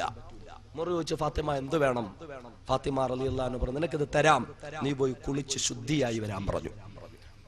മഹാനായ ഉമർ പോയി കുളിച്ച് ശുദ്ധിയായി ശുഭവസ്ത്രധാരിയായി തന്റെ സഹോദരിയുടെ മുന്നിലേക്ക് വരികയാണ്. എന്നിട്ട് ഉമർ പറയുകയാണ്, യഅ്തിനി ഹാദിഹി സഹീഫത യാ ഫാത്തിമ, എടി ഫാത്തിമ അതിങ്ങ് തരിക, ഞാൻ വായിച്ചു നോക്കട്ടെ. അതാ ഉമറിന്റെ കയ്യിലേക്ക് ഖുർആൻ കൊടുക്കപ്പെടുകയാണ്. ഉമർ ദാ ഖുർആൻ വായിക്കുകയാണ്. അതേ എന്റെ സഹോദരങ്ങളെ, ചരിത്രത്തിന്റെ ഗതിവിഗതികൾ ഇതാ മാറ്റിമറിക്കപ്പെടുകയാണ്. അതേ ഇസ്ലാമിന്റെ ശത്രുവായി വന്ന ഉമറുണ്ടല്ലോ, ആ ഉമർ ദാ ഖുർആൻ പാരായണം ചെയ്യുകയാണ്. എന്റെ ചെറുപ്പക്കാരാ, 21ാം നൂറ്റാണ്ടിലെ ഉമറാകാൻ നിനക്ക് പറ്റണോ? ഉമറിനെ പോലെ ധീരനാകാൻ നിനക്ക് പറ്റണോ? എങ്കിൽ എന്റെ പൊന്നുമോനെ ഖുർആൻ എടുക്കടാ, എന്റെ പൊന്നുമോനെ ഖുർആൻ ഒന്ന് വായിക്കടാ. ഉമർ ദാ ഖുർആൻ വായിക്കുകയാണ്. ബിസ്മില്ലാഹിർ റഹ്മാനിർ റഹീം. ദുനിയാവിൽ വഴിപ്പെട്ടവർക്കും വഴിപ്പെടാത്തവർക്കും കരുണ ചെയ്യുന്ന അല്ലാഹ്, എന്നാൽ അങ്ങ് ആഖിറത്തിലോ തന്നെ വഴിപ്പെട്ടവർക്ക് മാത്രം കരുണ ചെയ്യുന്ന അല്ലാഹ്. അങ്ങനെയുള്ള അല്ലാഹുവിന്റെ നാമത്തിലാണല്ലോ ഇത് പ്രാരംഭം കുറിക്കുന്നത്. ഒരു നിമിഷം ഉമർ ചിന്തിക്കുകയാണ്, പടച്ചവനെ ഇതെത്രയോ നല്ല നാമങ്ങളാണ്, പടച്ചവനെ ഇതെത്രയോ നല്ല നാമങ്ങളാണ്. വീണ്ടും ഉമർ ഇങ്ങനെ വായിക്കുകയാണ് ത്വാഹ മാ അൻസൽനാ അലൈക്കൽ ഖുർആന ലിതഷ്ഖാ ഇല്ലാ തദ്കിറതൻ ലിമൻ യഖ്ശാ. ഉമർ വായിക്കുകയാണ് ത്വാഹ നബിയേ മാ അൻസൽനാ അലൈക്കൽ ഖുർആന ലിതഷ്ഖാ. ഇല്ല നബിയേ താങ്കളെ വിഷമിപ്പിക്കാൻ ഞാൻ ഖുർആൻ ഇറക്കിയിട്ടില്ല നബിയേ, താങ്കളെ ബുദ്ധിമുട്ടിക്കാൻ ഞാൻ ഖുർആൻ ഇറക്കിയിട്ടില്ല നബിയേ. ഒരു നിമിഷം ഉമർ ചിന്തിക്കുകയാണ്, ഇതെത്രയോ സാഹിത്യ സമ്പുഷ്ടമായ സംഭാഷണങ്ങളാണ്, ഇതെത്രയോ മനുഷ്യ മനസ്സുകളെ പിടിച്ചു നിർത്തുന്ന വാചകങ്ങളാണ്. ഇങ്ങനെ ഒരു വാചകങ്ങൾ എഴുതി ചേർക്കാൻ ലോകത്തൊരു മനുഷ്യനെ കൊണ്ടും സാധിക്കുകയില്ല, ലോകത്തൊരു സൃഷ്ടിയെ കൊണ്ടും സാധിക്കുകയില്ല. എന്ന് മാത്രമല്ല, മുഹമ്മദ് സാഹിത്യം പഠിച്ച ആളല്ല, മുഹമ്മദിന് എഴുതാൻ അറിയില്ല, മുഹമ്മദിന് വായിക്കാൻ അറിയില്ല. ഇത് മനുഷ്യരുടെ സൃഷ്ടാവിന്റെ വാക്കുകളാണ്. വീണ്ടും ഉമർ ഇങ്ങനെ വായിച്ച് വരികയാണ്. ഇന്നനി അനല്ലാഹ്,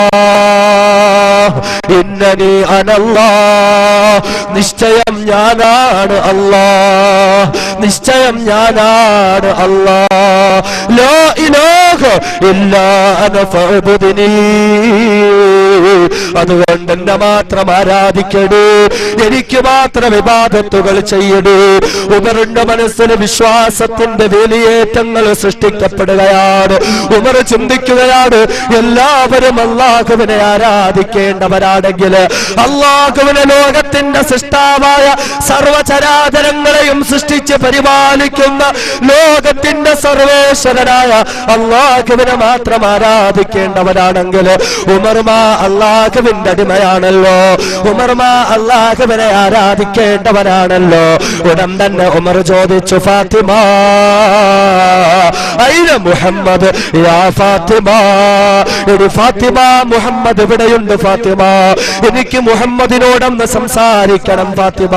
ഫാത്തിമ റളിയല്ലാഹു അൻഹയ്ക്ക് എവിടെയാണെന്നറിയില്ല.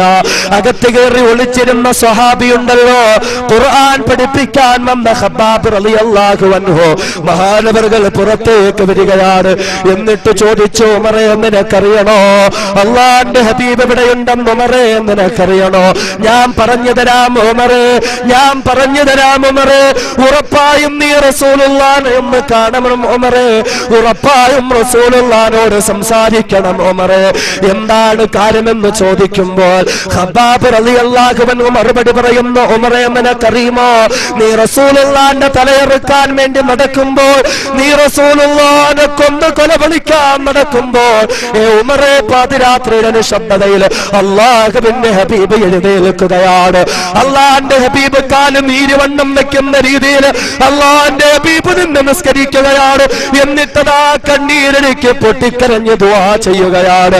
അല്ലാഹുമ്മ അയ്യിദുൽ ഇസ്ലാം ബി ഉമർ ഇബ്നുൽ ഖത്താബ് ഔ ബി അംർ ഇബ്നുൽ ഹിശാം. പടച്ചവനേ, ഒന്നുകിൽ അബൂജഹലിനെ മുസ്ലിമാക്കിക്കൊണ്ട്, അല്ലെങ്കിൽ ഖത്താബിന്റെ മകൻ ഉമറിനെ മുസ്ലിമാക്കിക്കൊണ്ട് നീ ഇസ്ലാമിനെ ശക്തിപ്പെടുത്തണേ നാദാ എന്ന് ഉമറേ നിനക്ക് വേണ്ടി അല്ലാഹുവിന്റെ ഹബീബ് ദുആ ചെയ്യുമായിരുന്നു. ഉമറേ, മഹാനായ ഉമർ ചിന്തിക്കുകയാണ്, ഞാൻ മുഹമ്മദിന്റെ തലയെറുക്കാൻ നടക്കുമ്പോൾ, ഞാൻ മുഹമ്മദിനെ കൊന്ന് കൊലവിളിക്കാൻ നടക്കുമ്പോൾ, മുഹമ്മദ് എനിക്ക് വേണ്ടി ദുആ ചെയ്യുകയാണോ? മുഹമ്മദ് എനിക്ക് വേണ്ടി കണ്ണീരെടുക്കുകയാണ് എങ്കിൽ അയിന മുഹമ്മദ് യാ ഖബ്ബാബ്, ആ മുഹമ്മദ് എവിടെയുണ്ട് ഖബ്ബാബ്? ഫീ ദാരിൽ അർഖം ഇൻദ സഫാ. ഉമറേ, സഫാ പർവതത്തിന്റെ ചാരത്തുള്ള അർഖം റളിയല്ലാഹു അൻഹുവിന്റെ വീട്ടിലുണ്ട് ഉമറേ. അവിടെ ചെന്നാൽ നിനക്ക് റസൂലുള്ളാഹിനെ കാണാം ഉമറേ. മഹാനായ ഉമർ റളിയല്ലാഹു അൻഹു പോയി അർഖം റളിയല്ലാഹു അൻഹുവിന്റെ വീട്ടിൽ ദാറുൽ അർഖമിലേക്ക് അവിടെ പോയി കടന്നു ചെന്നു. കഥ കടച്ചിട്ടിരിക്കുക. കഥകിങ്ങനെ തട്ടി കഥ തുറക്കാൻ പറഞ്ഞു. റസൂലുള്ളാഹി തങ്ങൾ ഓരോ സഹാബാക്കൾക്ക് ഡ്യൂട്ടി കൊടുത്തിട്ടുണ്ട്. ഒരു സഹാബിക്ക് കൊടുത്ത ഡ്യൂട്ടി കഥകിന്റെ അകത്ത് ഇങ്ങനെ വാച്ച്മാൻ ആയിട്ടിരിക്കണം. ആരെങ്കിലും വന്ന് കഥകിൽ തട്ടി ആ കഥക് തുറക്കണം, എന്താ കാര്യം എന്ന് ചോദിക്കണം, എന്നോട് വന്ന് പറയണം. കഥ ഇങ്ങനെ തട്ടി ആ സ്വഹാബി റസൂലുള്ള ജോലി ഏൽപ്പിച്ചിരിക്കുകയാണോ, വലിയ കാര്യത്തില് കതക് ഇങ്ങനെ തുറന്നു. കതക് തുറന്നപ്പോ വാളുമൊക്കെ ഊരി പിടിച്ചിട്ട് ഉമർ ഇങ്ങനെ നിൽക്കുക. തുറന്നതിനെ കാട്ടി വേഗത്തിൽ കതകങ്ങടച്ചു. തുറന്നതിനെ കാട്ടി വേഗത്തിൽ കതകങ്ങടച്ചു. കാരണം ആകെ 40ഓളം സഹാബാക്കളേ ഉള്ളൂ. എല്ലാരും പേടിച്ചു വന്ന് അകത്ത് കയറിയിരിക്കുന്നതും ഉമറിനെ പേടിച്ചിട്ട്. എല്ലാവർക്കും പേടിയാ. അള്ളാന്റെ റസൂല് പറഞ്ഞു, ഉമറങ്ങാണ് ഒരു വഴിയിൽ വന്നാ ശൈത്താൻ ആ വഴിയിലേ കാല് വെക്കൂല എന്ന് പറഞ്ഞാൽ ഉമർ റളിയല്ലാഹു അൻഹു കല്ലമ്പലത്ത് ഇങ്ങനെ നടക്കുക. കല്ലമ്പലത്ത് NH-47 ഉണ്ട്. NH-47 ഉമർ റളിയല്ലാഹു അൻഹു ഉണ്ട് ഒരു സൈഡില്. എങ്കിൽ പിന്നെ ശൈത്താൻ നാഷണൽ ഹൈവേയുടെ പരിസരത്തെ ഉണ്ടാവൂല. അത്ര പേടി എല്ലാവർക്കും ഉമർ റളിയല്ലാഹു അൻഹുവിനെ. സഹാബി ഇങ്ങനെ വിറയ്ക്കാൻ തുടങ്ങി. ഉമർ വന്നോ പടച്ചോനെ. പെട്ടെന്ന് ഉമറിനെ പുറത്തുനിന്ന് ഗർജിച്ചു, എനിക്ക് മുഹമ്മദിനെ ഒന്ന് കാണണം സല്ലല്ലാഹു അലൈഹി വസല്ലം. പെട്ടെന്ന് തന്നെ ആ സഹാബി ഓടി. ഓടുമ്പോ തന്നെ അകത്ത് നിന്ന് ഹംസ റളിയല്ലാഹു അൻഹു കാര്യം മനസ്സിലായി, എന്തോ പ്രശ്നമുണ്ട്. ഹംസ റളിയല്ലാഹു അൻഹു എന്നൊക്കെ പറഞ്ഞാൽ അല്പസ്വല്പം അടിതടയും ശക്തിയൊക്കെ ഉള്ള ആളാ. പിടിച്ചങ്ങിട്ട് നിർത്തി. എങ്ങോട്ടാ ഓടുന്നേ? ഉമർ വന്നിട്ടുണ്ട്, റസൂലുള്ളാഹിനെ കാണണമെന്ന് പറഞ്ഞു. അതിന് നീ ഇത്ര പേടിക്കുന്ന എന്തിനാ? അതിന് നീ ഇത്ര പേടിക്കേണ്ട ആവശ്യം എന്താ? നമുക്ക് ചോദിക്കാം. നേരെ റസൂലുള്ളാഹിന്റെ അടുത്ത് പോയി അള്ളാഹിന്റെ ഹബീബിനോട് പറഞ്ഞു, നബിയെ ഉമർ വന്നു, കതക് തുറക്കണോ? റസൂലുള്ള പറഞ്ഞു, കതക് തുറന്നോ, കുഴപ്പമൊന്നുമില്ല. കതക് തുറന്നോ, കുഴപ്പമൊന്നുമില്ല. എന്നിട്ട് അള്ളാഹിന്റെ ഹബീബ് കതക് തുറക്കുന്നതിന് മുമ്പ് ഹംസ റളിയല്ലാഹു അൻഹു വിളിച്ചു. ഹംസ എന്റെ വലതുവശത്ത് നിൽക്കാൻ പറഞ്ഞു. അലി റളിയല്ലാഹു അൻഹു വിളിച്ചു. അലി എന്റെ ഇടതുവശത്ത് നിൽക്കാനും പറഞ്ഞു. എന്തിനാ? Security, body guard. അല്ലാഹു തആല ഏത് സമയത്ത് റസൂലുള്ളാഹി തങ്ങൾക്ക് വല്ലാഹു യഅ്സിമുക മിനന്നാസ്, നബിയെ താങ്കൾ വിഷമിക്കണ്ട, പേടിക്കണ്ട, എന്തു വന്നാലും അല്ലാഹ് നോക്കിക്കോളും എന്ന് പടച്ച തമ്പുരാൻ എന്ന് പരിപൂർണ സെക്യൂരിറ്റി എടുത്ത് ആയത്തിറക്കുക. അതുവരെയും റസൂലുള്ള സെക്യൂരിറ്റി ആയിട്ട് ആളെ നിർത്തും. ഇതൊക്കെ പാഠമാണ് സമുദായത്തിന് പാഠവാ. പ്രതിരോധത്തിന്റെ മഹത്തായ പാഠങ്ങൾ മറന്നുപോയ സമുദായത്തിന് ഇതൊക്കെ പാഠവാ. പടച്ചതമ്പുരാൻ മനസ്സിലാക്കാൻ തൗഫീഖ് തരട്ടെ. അങ്ങനെ പല സംഭവങ്ങളും ഉണ്ട്, വിശദീകരിക്കാൻ സമയമില്ല. മഹാനായ ഉമറിന്റെ മുന്നിൽ ദാറുൽ അർഖമിന്റെ കതക് തുറക്കപ്പെടുകയാണ്. ഉമർ ദാ വാളുമൂരി ഉയർത്തിപ്പിടിച്ചുകൊണ്ട് നടന്നു വരികയാണ്. ഇലാ ഹളറത്തി റസൂലില്ലാഹ്, അള്ളാഹുവിന്റെ ഹബീബിന്റെ അടുക്കലേക്ക് ഉമർ നടന്നു വരികയാണ്. അള്ളാഹുവിന്റെ ഹബീബിന്റെ മുന്നിൽ ഉമർ ദാ ഇരിക്കുകയാണ്. മഹാനായ ഹംസ റളിയല്ലാഹു അൻഹു വാളുമൂരി ഉയർത്തിപ്പിടിക്കുകയാണ്. മഹാനായ അലിയാർ തങ്ങൾ ആയുധങ്ങൾ കൊണ്ട് കാത്തു നിൽക്കുകയാണ്. ഉമർ തന്റെ വാളൊന്ന് വീശിയാൽ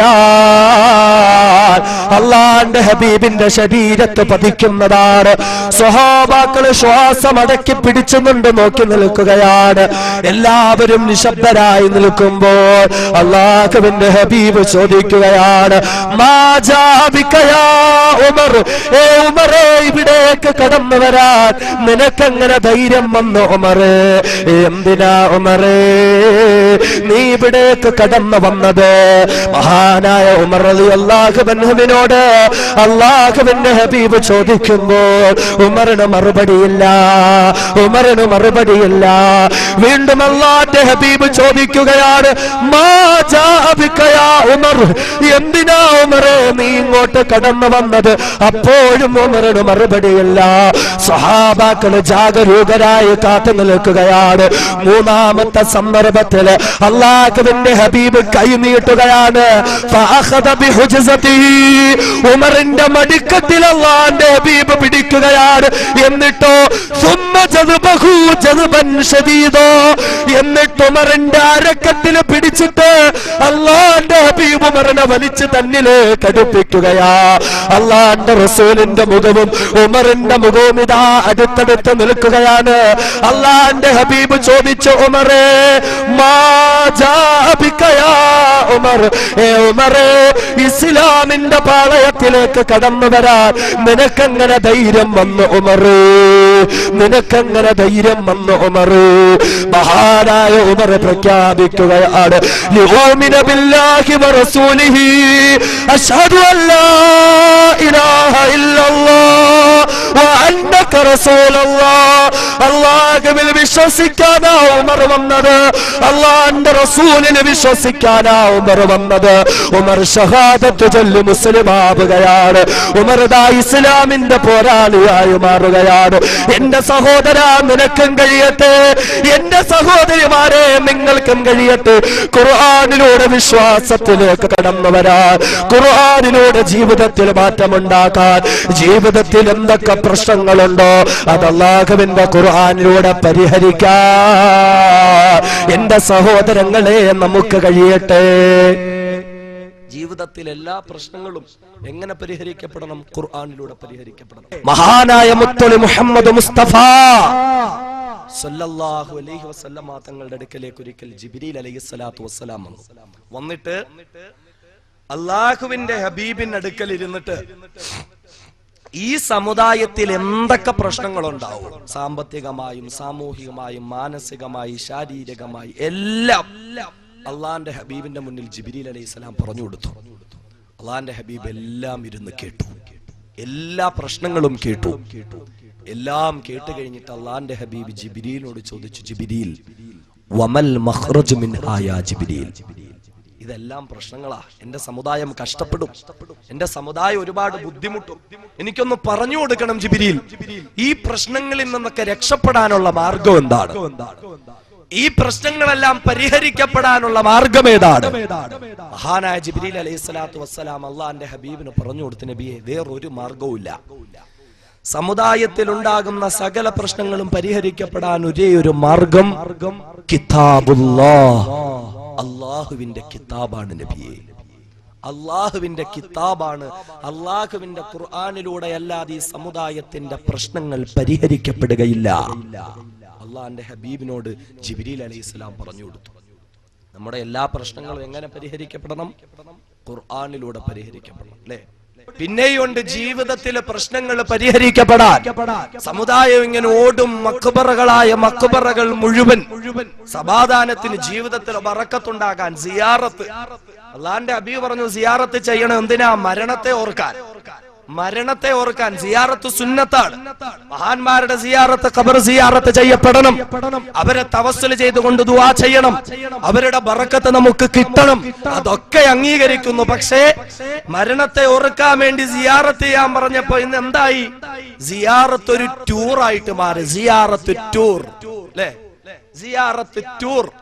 ഭീമാപ്പള്ളി, കടുവാപ്പള്ളി, കരുനാഗപ്പള്ളി വഴി ഇങ്ങനെ പോവാ, വീഗാലാൻഡിലൊക്കെ ചെന്ന് അടിച്ച് കലങ്ങി കുളിച്ച് ശുദ്ധിയായിട്ടൊരു സിയാറത്ത് ടൂർ. സമുദായം ഞാൻ ഇല്ലാത്ത വല്ലതും പറഞ്ഞു. നമ്മൾ ചിന്തിച്ചേ, എന്ത് പ്രയോജനമാ? എങ്ങനെ ബറക്കത്ത് കിട്ടാനാ? എങ്ങനെ ബറക്കത്ത് കിട്ടാനാ? കച്ചവടത്തിലെ ബറക്കത്തിന് വേണ്ടി ഇന്ന് സമുദായം ഓടുകയാണ്. കടുവാപ്പള്ളിയിലേക്ക് ചെന്നൊരു വലിയ ഓട്ട് നിലവിളക്ക് സംഭാവന. എന്ത് ബറക്കത്ത് കിട്ടാനാ? ഇസ്ലാമിന്റെ വിധി എന്താണെന്നറിയോ? ഇസ്ലാമിന്റെ വിധി എന്താ? ഒരു മക്ബറയെ സംബന്ധിച്ചിടത്തോളം ആ മക്ബറയിൽ വെളിച്ചമില്ല, പ്രകാശമില്ല എങ്കിൽ അവിടെ ഒരു നിലവിളക്ക് കത്തിക്കാം. പ്രകാശമില്ലെങ്കിൽ അവിടെ ഒരു നിലവിളക്ക് കത്തിക്കുക. എന്തിനാ? പ്രകാശത്തിന്. കാരണം ഈ സിയാറത്തിന് വരുന്നവര് ചെന്നിന് കബറിൽ തട്ട് മൂക്കിടിച്ച് വീഴണ്ട. അപ്പൊ ഒരു നിലവിളക്ക് കത്തിക്കാം. അതല്ലാത്തുള്ള നിലവിളക്കുകളെല്ലാം ഹറാം. ബറക്കത്തിന് വേണ്ടി കത്തിച്ചാൽ തനിച്ച ഹറാം. അങ്ങനെ ഒരു ഏർപ്പാടില്ല. മക്ബറകളിലെ നിലവിളക്കിന്റെ ആവശ്യമില്ല. നമ്മൾ ചിന്തിച്ച്, ഒരു മക്ബറ ഉണ്ടെങ്കിൽ 1.5 കിലോമീറ്റർ അപ്പുറത്ത് നിന്ന് അതിന്റെ വെളിച്ചം തുടങ്ങുക, അതിന്റെ ലൈറ്റ് സെറ്റിംഗ് തുടങ്ങുക. പിന്നെ എന്തിനാ ഇത്? അഹ്ലുസുന്നത്തി വൽ ജമാഅത്തിന്റെ ആശയമാണ് ഞാൻ പറയുന്നത്. മുസ്ലിം സമുദായത്തിന്റെ വിശ്വാസ ദൗർബല്യതയെ ചൂഷണം ചെയ്തുകൊണ്ട് അഹ്ലുസുന്നത്തി വൽ ജമാഅത്ത് അംഗീകരിക്കാത്ത ആശയങ്ങൾ പ്രചരിപ്പിച്ചുകൊണ്ട് പണം പിടിച്ചു പറ്റുന്നവരിൽ നിന്നും മോചനമുണ്ടാകട്ടെ നമുക്ക്. അറിയുമോ, ഇന്ന് പള്ളി ദറസുകളിൽ നമ്മുടെ ചുറ്റുവട്ടങ്ങളിൽ ദറസുകളുണ്ടല്ലോ, അന്വേഷിച്ചു നോക്കുവിൻ. ആ ദറസുകളിലൊക്കെ പഠിപ്പിക്കുന്ന ഒരു കിതാബുണ്ട്, ഇർഷാദുൽ ഇബാദ് എന്ന കിതാബ്. ഇർഷാദുൽ ഇബാദ് എന്ന കിതാബ്. ആ കിതാബ് രചിച്ചതാരാ? അതേ വടകരയിൽ മാഹിക്കടുത്ത് കുഞ്ഞിപ്പള്ളിയിൽ അന്ത്യവിശ്രമം കൊള്ളുന്ന മഹാനായ സൈനുദ്ദീൻ മഖ്ദൂം സാനി റഹ്മത്തുള്ളാഹി തആല അലൈഹി. മഹാനവറുകൾ അഹ്ലുസുന്നത്തി വൽ ജമാഅത്ത് അംഗീകരിച്ച എല്ലാവരും ഉൾക്കൊള്ളുന്നതായ മഹാനായ ഒരു പണ്ഡിതനാണ്. ആ മഹാനവറുകൾ അദ്ദേഹത്തിന്റെ കിതാബിൽ വ്യക്തമായി രേഖപ്പെടുത്തി വെക്കുകയാണ്, മക്ബറകളിൽ ബറക്കത്തിന് വേണ്ടിയുള്ള നിലവിളക്ക് ഹറാമാണ്, മക്ബറയിൽ ബറക്കത്തിന് വേണ്ടി തൊട്ടുമുട്ടൽ ഹറാമാണ്, മക്ബറയുടെ മുന്നിൽ ബറക്കത്തിന് വേണ്ടി സുജൂദ് ചെയ്യൽ ഹറാമാണ്, ബറക്കത്തിന് വേണ്ടി ആവശ്യമില്ലാത്ത അനാവശ്യമായ കാര്യങ്ങൾ ചെയ്യൽ ഹറാമാണ്. ഈ ഹറാമായ മാർഗത്തിലൂടെ ജീവിച്ചാൽ എന്ത് ബറക്കത്താണ് നമ്മുടെ ജീവിതത്തിൽ ഉണ്ടാകാൻ പോകുന്നത്? എന്ത് ബറക്കത്താ, എന്ത് ബറക്കത്താ. സഹോദരിമാരൊക്കെ ഓട്ടമാണ്, സഹോദരിമാര് ശരീരം പോലും മറച്ചിട്ടില്ല. സിയാറത്ത് ചെയ്യാൻ നിനക്ക് മാനവും മര്യാദയൊക്കെ ഉണ്ട്. ശരീരം മുഴുവനും മറച്ചിട്ടല്ലാതെ സിയാറത്ത് ചെയ്യുന്ന സഹോദരിമാർക്ക് ആ സിയാറത്തിന് വേണ്ടി മുന്നോട്ട് വെക്കുന്ന ഓരോ ചുവട്ടടികൾക്കും പടച്ച തമ്പുരാനിൽ നിന്നും ശിക്ഷ മാത്രമാണ് കിട്ടുന്നത് എന്ന് മനസ്സിലാക്കിക്കൊള്ളുക. ശരീരം മറയ്ക്കാതെയുള്ള സിയാറത്ത് ചെയ്യണം, ശരീരം മുഴുവനും മറച്ച്. റസൂലുള്ള പറഞ്ഞത് ശരീരം മറയ്ക്കാതുള്ള സിയാറത്ത് ലോകാവസാനത്തിന്റെ അടയാളം, ലോകാവസാനത്തിന്റെ അടയാളം. ഇമാം ബുഖാരി റിവായത്ത് ചെയ്യുന്നു, ലാ തഖൂമു സ്സാഅതു ഹത്താ തൽതരിബ അലിയതു നിസാഉ ദൗസിൻ അലാ ദൽ ഖലിസാ. ദൗസ് കുടുംബത്തിലെ പെണ്ണുങ്ങളുടെ അരക്കെട്ടുകൾ തുറന്നിട്ട് ഖബറിന് ചുറ്റും തവാഫ് ചെയ്യുന്നത് വരെയും ലോകം അവസാനിക്കില്ല. സിയാറത്ത് ചെയ്തോളിൻ, ശരീരം മറച്ചിട്ട്. അല്ലേ, ഇങ്ങനെ ബറക്കത്തിന് വേണ്ടി ഓടുക, ജീവിതത്തിലെ സമാധാനത്തിന് വേണ്ടി സമുദായം ഓടുകയാണ്. മലപ്പുറത്തിന്റെയും തൃശ്ശൂരിന്റെയും ഭാഗത്ത് നിന്നാൽ ചന്ദനക്കുട മഹോത്സവങ്ങൾ എന്ന പേരിൽ പേക്കൂത്ത് നടക്കും. പൂര പറമ്പുകളെ പോലും തോൽപ്പിക്കുന്ന രീതിയിൽ ചന്ദനക്കുട മഹോത്സവം എന്ന പേരിൽ ഇവിടെ നടക്കുമല്ലോ. ഭീമാപ്പള്ളിയിൽ ഗാനമേളയും താലപ്പൊലിയും ആനകളെ വെച്ചുള്ളതായ അല്ലെ എഴുന്നള്ളത്ത് വരെ ഒരു നോട്ടീസ് കയ്യിൽ കിട്ടി. അപ്പൊ ഇങ്ങനെ കാണുന്നുണ്ട്, അതിനകത്ത് സംഭാവനകൾ ഇങ്ങനെ എഴുതിക്കുന്ന കൂട്ടത്തില് കുടുംബജീവിതത്തിലും കച്ചവടത്തിലും ഐശ്വര്യമുണ്ടാകാൻ വേണ്ടി അബൂബക്കർ ഹാജി സംഭാവന മംഗലാംകുന്ന് കർണൻ ആനയെ സംഭാവന കൊടുത്ത് ബറക്കത്തെടുക്കുക. ഉത്സവത്തിന് ആനയെ കൊടുത്ത് ബറക്കത്തെടുക്കുക. സഹാബാക്കളൊക്കെ പണ്ട് ഒട്ടകത്തെ കൊടുക്കുമായിരുന്നു, ആടിനെ കൊടുക്കുമായിരുന്നു, കുതിരയെ കൊടുക്കുമായിരുന്നു. സഹാബത്തിനെയൊക്കെ കടത്തി വെട്ടി ഇന്നിപ്പോ ആനയെ കൊടുക്കുക. ഗാനമേള നേർച്ച, കോമഡി ഷോ നേർച്ച, സർക്കസ് നേർച്ച. അല്ലേ, എന്ത് ബറക്കത്താന്നോക്കെ, എന്ത് ബറക്കത്താന്നോക്കെ. അല്ലാഹുവിന്റെ ഹബീബ് പഠിപ്പിച്ചു, കുടുംബത്തിലെ ബറക്കത്ത് വേണോ? അല്ലാഹുവിന്റെ ഹബീബ് പഠിപ്പിക്കുന്നു, വീടുകളിൽ ബറക്കത്ത് വേണോ? കച്ചവടത്തിൽ ബറക്കത്ത് വേണോ? സമ്പാദ്യത്തിന് ബറക്കത്ത് വേണോ? ശരീരത്തിന് ബറക്കത്ത് വേണോ? ജീവിതത്തിന്റെ അഖില നിഖില മേഖലകളിലും ബറക്കത്ത് വേണോ? അല്ലാഹുവിന്റെ ഹബീബ് പഠിപ്പിക്കുന്നു, ഖുർആനിലേക്ക് മടങ്ങുക, ഖുർആനിലൂടെ ബറക്കത്തെടുക്കുക. അതേ ഹബീബായ റസൂൽ പഠിപ്പിക്കുകയാണ്, ഇന്നൽ ബൈത്തല്ലദീ യുഖറഉ ഫീഹിൽ ഖുർആൻ. നിശ്ചയമായും ഏത് വീട്ടിലാണോ ഖുർആൻ ഓതപ്പെടുന്നത്, ഏത് വീട്ടിൽ ഖുർആനിന്റെ പ്രകാശമുണ്ടോ, ഏത് വീട്ടിൽ ഖുർആനിന്റെ ശബ്ദങ്ങളുണ്ടോ, ഏത് വീട്ടിൽ ഖുർആൻ പാരായണം ചെയ്യപ്പെടുന്നുണ്ടോ, അങ്ങനെയുള്ള വീടുകളിൽ യുക്സിറു ഖൈറുഹു യുക്സിറു ഖൈറുഹു, വീടുകളിൽ ബറക്കത്ത് അധികരിക്കപ്പെടുകയാണ്. അങ്ങനെയുള്ള വീടുകളിൽ ബറക്കത്ത് വർഷിപ്പിക്കപ്പെടുകയാണ്. അതേ അള്ളാന്റെ ഹബീബിന്റെ വാക്കുകളാണ്. ഖുർആൻ ഓതുന്ന വീടുകളാണോ, ആ വീട്ടിലാണ് ബറക്കത്തുള്ളത്, ആ വീട്ടിലാണ് സമാധാനമുള്ളത്, ആ വീട്ടിലാണ് പടച്ചവന്റെ ഭാഗത്ത് നിന്നും ഐശ്വര്യത്തിന്റെ കവാടങ്ങൾ തുറക്കപ്പെടുന്നത്. എന്നാലോ വേറൊരു വീടുണ്ട്, വൽ ബൈത്തല്ലദീ, വേറെ കുറെ വീടുകളുണ്ട്. എങ്ങനെയുള്ള വീടുകളാണല്ലോ, ഖുർആൻ ഓതാത്ത വീടുകളാ, ഖുർആനുമായി ബന്ധമില്ലാത്ത വീടുകളാ. അങ്ങനെ ഖുർആൻ ഓതാത്ത വീട്ടില്, ഖുർആനുമായി ബന്ധമില്ലാത്ത വീട്ടില് ഏത് മക്ബറയിൽ പോയി തലകുത്തി നിന്നെന്ന് പറഞ്ഞാലും, ഏത് മക്ബറയിൽ പോയി എത്ര വലിയ നിലവിളക്ക് നീ കത്തിച്ചു വെച്ചെന്ന് പറഞ്ഞാലും, എത്ര ദിവസം നീണ്ടു നിൽക്കുന്ന സിയാറത്ത് ടൂറിൽ പങ്കെടുത്തെന്ന് പറഞ്ഞാലും, ഏത് ചന്ദനക്കുടം എന്ന പേക്കൂത്തുകൾക്ക് ലക്ഷക്കണക്കിന് രൂപ ചെലവഴിച്ചെന്ന് പറഞ്ഞാലും, ഖുർആൻ ഓതാത്ത വീടാണോ, ഖുർആനുമായി ബന്ധമില്ലാത്ത വീടാണോ, വൽ ബൈത്തല്ലദീ ലോ യുഖറഉ ഫീഹിൽ ഖുർആൻ, ഖുർആൻ ഓതാത്ത വീടാണോ, ഖുർആൻ ഖുർആനുമായി ബന്ധമില്ലാത്ത വീടാണോ അറിഞ്ഞുകൊള്ളണേ യുഖില്ലു ഖൈറുഹു യുഖില്ലു ഖൈറുഹു ആ വീടുകളിൽ ബറക്കത്തില്ല ആ വീടുകളിൽ ഐശ്വര്യമില്ല ഐശ്വര്യം കുറഞ്ഞു കുറഞ്ഞു കുറഞ്ഞ് ആ വീട് നാശത്തിലേക്ക് ചെന്ന് പതിക്കുമെന്ന് മഹാനായ നബി മുഹമ്മദ് മുസ്തഫ സല്ലല്ലാഹു അലൈഹി വസല്ലം. ഖുർആൻ ഓതുന്ന വീട്ടിലാ ബറക്കത്ത്. എന്റെ വാക്കല്ലേ, റസൂലുള്ള പറഞ്ഞതാ. ഖുർആൻ ഓതുന്ന വീട്ടിലാണ് ബറക്കത്ത്, ഖുർആൻ ഓതാത്ത വീട്ടിൽ ബറക്കത്തില്ല. കുറഞ്ഞു കുറഞ്ഞു കുറഞ്ഞു കുറഞ്ഞ് ആ വീടൊരു പ്രേതാലയമായി മാറും. നബി മുഹമ്മദ് മുസ്തഫ. ശവപ്പറമ്പാണ് ആ വീട് എന്ന് പറഞ്ഞ ആ വീട്ടിലുള്ളവരൊക്കെ ശവങ്ങൾക്ക് തുല്യമാണ്. ഞാൻ ഇങ്ങനെ പറയുമ്പോ ആർക്കും ഒരു വിഷമം. പൊതുവെ എന്നെ പറ്റി ഒരു പരാതിയാണ്, എന്തു പറഞ്ഞാലും തീവ്രതയാണ്. എന്തു പറഞ്ഞാലും തീവ്രതയുള്ളൂ. സമാധാനത്തോടെ പറയാം. എനിക്ക് ഇങ്ങനെ പറയാനേ അറിയുള്ളൂ, ഞാൻ ഇങ്ങനെ പഠിച്ചിട്ടുള്ളൂ. പക്ഷെ ഇല്ലാത്തൊന്നും പറയുന്നില്ലല്ലോ, ഉള്ളതൊക്കെ തന്നെയല്ലേ പറയുന്നത്, ഉള്ളതല്ലേ പറയുന്നുള്ളൂ. കഴിഞ്ഞ ദിവസം കോഴിക്കോട് പോയി പ്രസംഗിച്ചിട്ടൊന്നും ഇന്ന് അവിടുന്ന് ഒരു സഹോദരൻ വിളിച്ചു. പത്രത്തിൽ അറിയപ്പെട്ടൊരു മുസ്ലിം രാഷ്ട്രീയ പ്രസ്ഥാനത്തിന്റെ പ്രസ്താവന വന്നിരിക്കുന്നു, മതപ്രഭാഷണ വേദിയുടെ പേരിൽ തീവ്രവാദ പ്രസംഗം. ഖുർആനും ഹദീസും പറഞ്ഞതിനാ. അതുകൊണ്ട് ഞാൻ ഇങ്ങനെയൊക്കെ പറയുമ്പോ ആർക്കും വിഷമം തോന്നണ്ട. അള്ളാന്റെ ഹബീബ് പറഞ്ഞു, ഖുർആൻ ഓതാത്ത വീടുകൾ ശവപ്പറമ്പുകളാണ്. അതുകൊണ്ട് നിങ്ങളുടെ വീടുകളെ നിങ്ങൾ ശവപ്പറമ്പുകളാക്കരുത്. ഹബീബായ റസൂൽ പഠിപ്പിക്കുകയാണ്, ലാ തജ്അലൂ ബുയൂതകും മഖാബിറാ. സമുദായമേ, നിങ്ങളുടെ വീടുകളെ നിങ്ങൾ ശവപ്പറമ്പുകളാക്കല്ലേ. നിങ്ങളുടെ വീടുകളെ നിങ്ങൾ ശവപ്പറമ്പുകളാക്കല്ലേ, ശ്മശാനങ്ങളാക്കല്ലേ. ലാ തജ്അലൂ ബുയൂതകും മഖാബിറാ. പിന്നെ എന്താണ് വേണ്ടതെന്നറിയുമോ?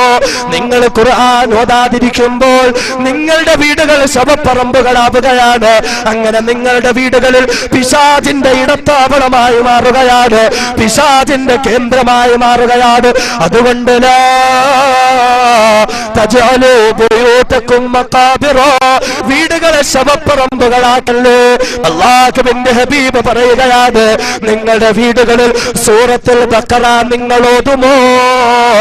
അങ്ങനെ സൂറത്തുൽ ബഖറ നിങ്ങളുടെ വീടുകളിൽ നിങ്ങൾ ഓതിയാൽ അശ്ശൈത്താൻ യൻഫിറു മിനൽ ബൈത്തില്ലദീ യുഖറഉ ഫീഹി സൂറത്തുൽ ബഖറ. അങ്ങനെ സൂറത്തുൽ ബഖറ ഓതുന്ന വീടുകളിൽ നിന്ന് പിശാച് വിരണ്ടോടുകയാണ്, ശൈത്താന്റെ ശല്യമില്ലാതാവുകയാണ്. ഭർത്താവിന്റെ മദ്യപാനം നിർത്തണോ? ഭാര്യയുടെ അനുസരണക്കേട് നിർത്തണോ? മക്കളുടെ വഴികേട് അവസാനിപ്പിക്കണോ? വീടുകളിൽ ഖുർആൻ ഓതപ്പെടട്ടെ, വീടുകളിൽ ഖുർആനുമായി ബന്ധപ്പെടട്ടെ.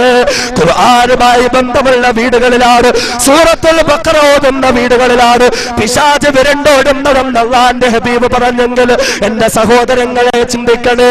നാളിതുവരെയായി നമ്മുടെ വീട്ടിൽ സൂറത്തുൽ ബഖറ ഓതപ്പെട്ടിട്ടുണ്ടോ?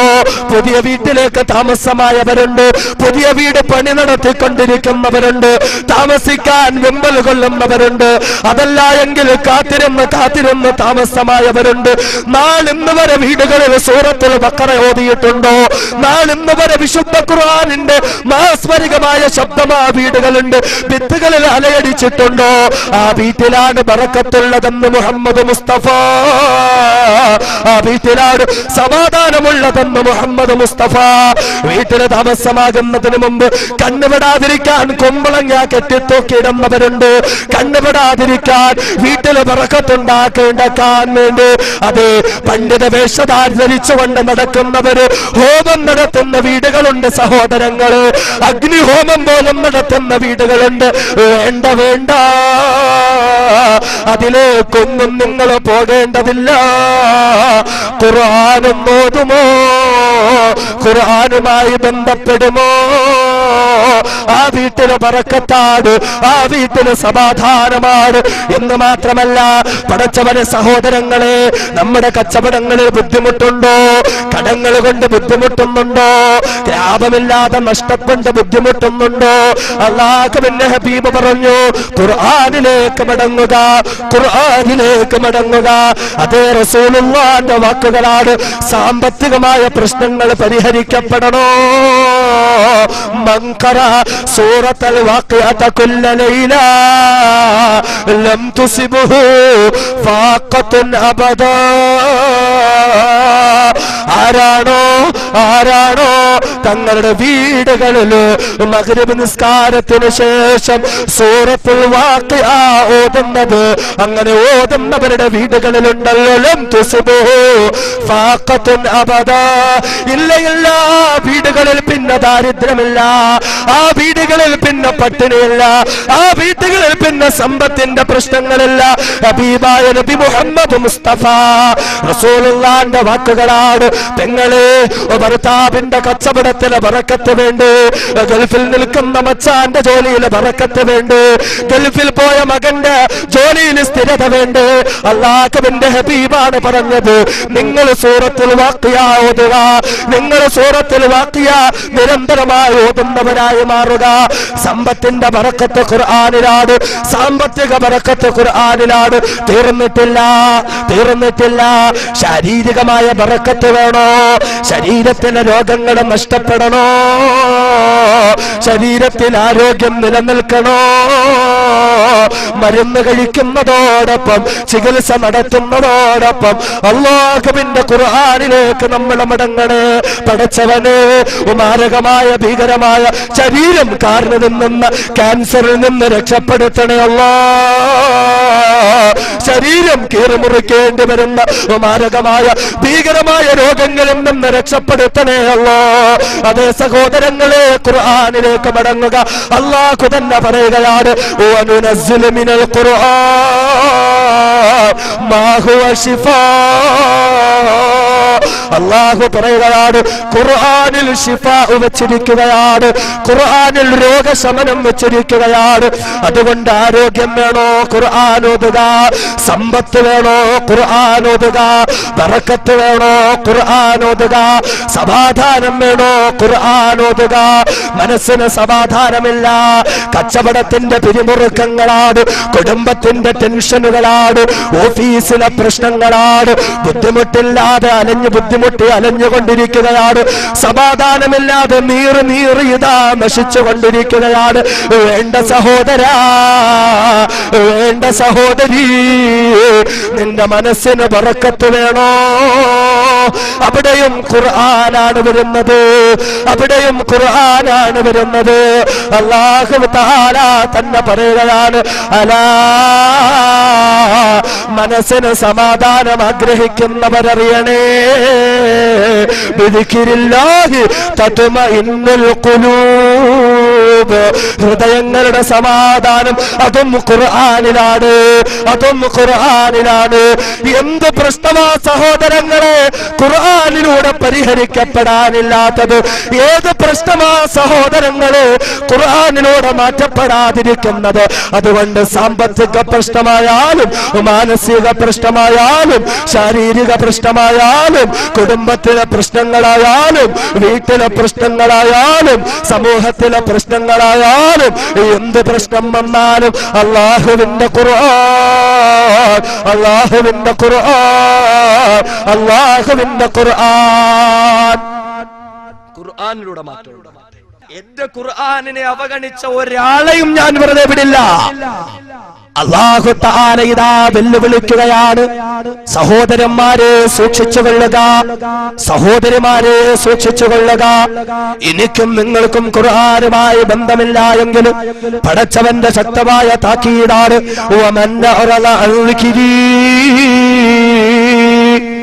അല്ലാഹു ചോദിക്കും, ആരാണടാ എന്റെ ഖുർആനിനെ അവഗണിച്ചു കളയുന്നത്?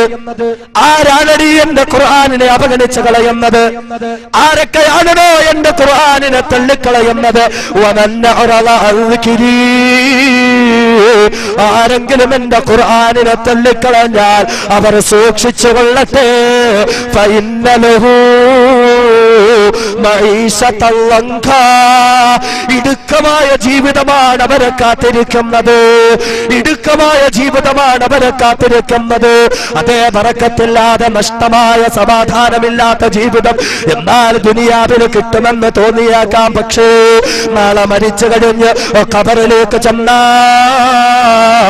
യഥാർത്ഥ ജീവിതം തുടങ്ങുന്ന ഖബറിലേക്ക് കൊണ്ട് നിന്നെ കിടത്തി കഴിഞ്ഞാൽ,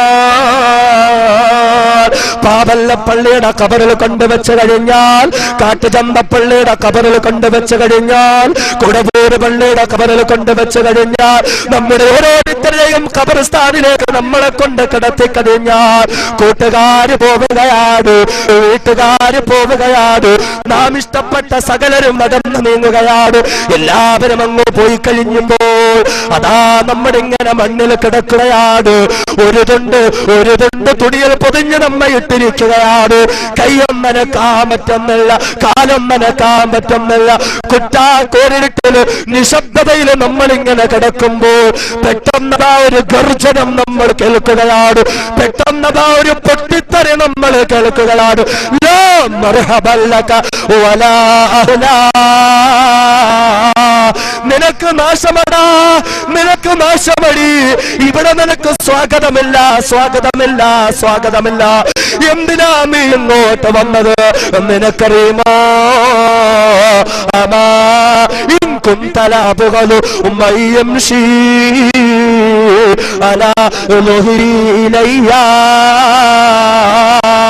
കല്ലമ്പലം പ്രദേശത്ത് ജീവിച്ചിരുന്ന മനുഷ്യരുണ്ടല്ലോ, പാവല്ല മഹല്ലിൽ ജീവിച്ചിരുന്ന മനുഷ്യരുണ്ടല്ലോ, ഓരോ പള്ളി ഖബർസ്ഥാനിന്റെയും മഹല്ലുകളിൽ ജീവിച്ചിരുന്ന മനുഷ്യരുണ്ടല്ലോ. ആ മനുഷ്യരിൽ വെച്ച്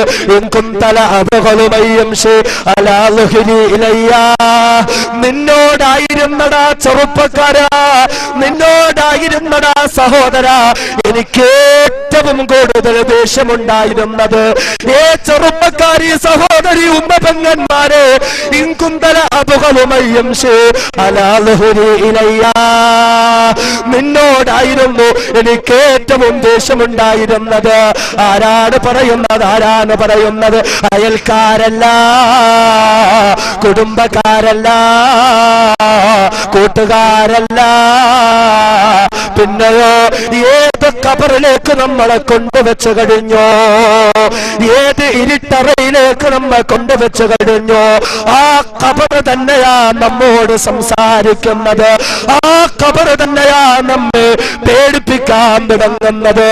എന്നിട്ട് പറയുന്നു ഫസ്റുതൈലയ്യാ, ഇന്നതാ നീ എന്നിലേക്ക് വന്നിരിക്കുകയാണ്, നീ എന്ന ഖബറാകുന്ന എന്റെ മരണം പിളർന്നെന്നിലേക്ക് വന്ന് കിടക്കുകയാണ്. കാണണമോ?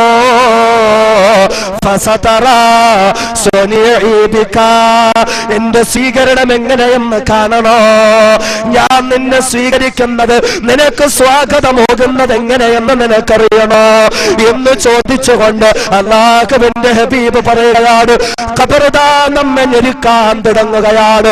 ഖുർആനോദാത്ത സഹോദരങ്ങളെ, ഖുർആനോദാത്ത സഹോദരിമാരെ, എന്നെയും നിങ്ങളെയും ഖബർദാ ഞെരുക്കാൻ തുടങ്ങുകയാണ്.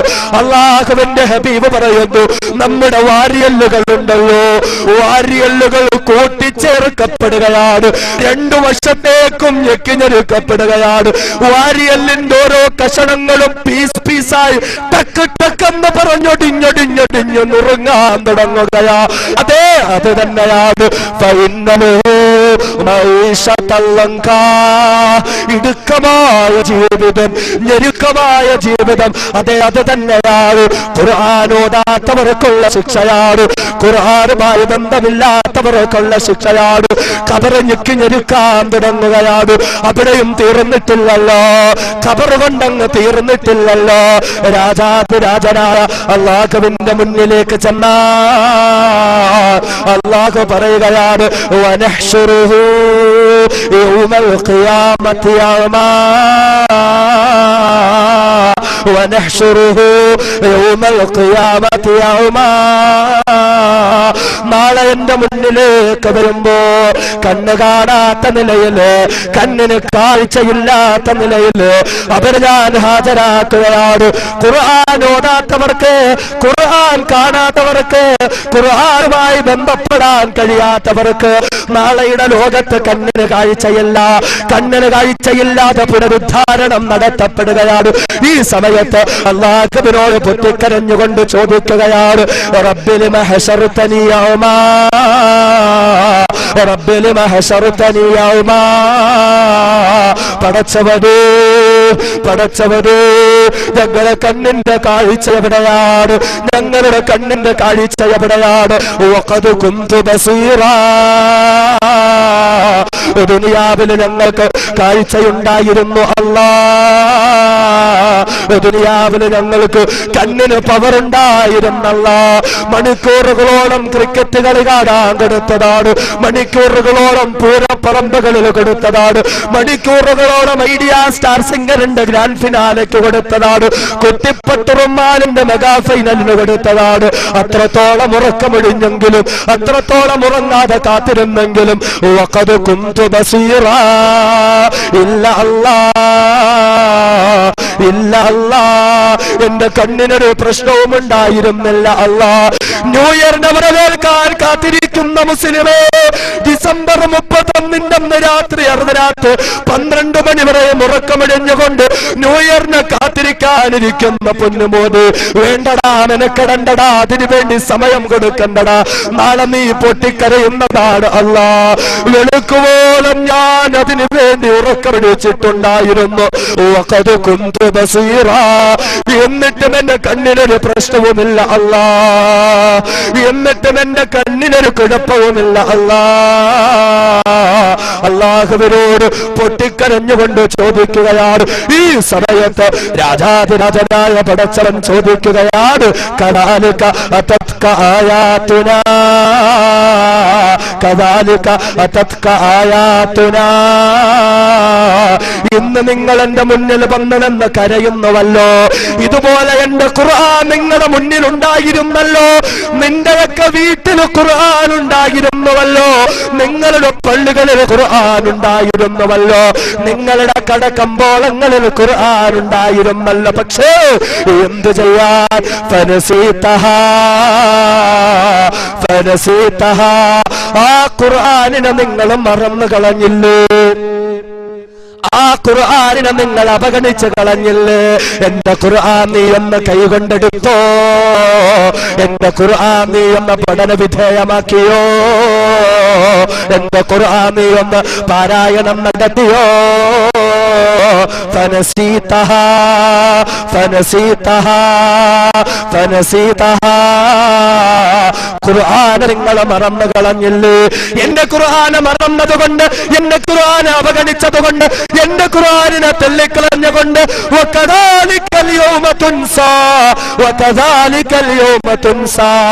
ഞാനും നിങ്ങളെ തള്ളിക്കളയുകയാണ്, ഞാനും നിങ്ങളെ തള്ളിക്കളയുകയാണ്, ഞാനും നിങ്ങളെ തള്ളിക്കളയുകയാണ്.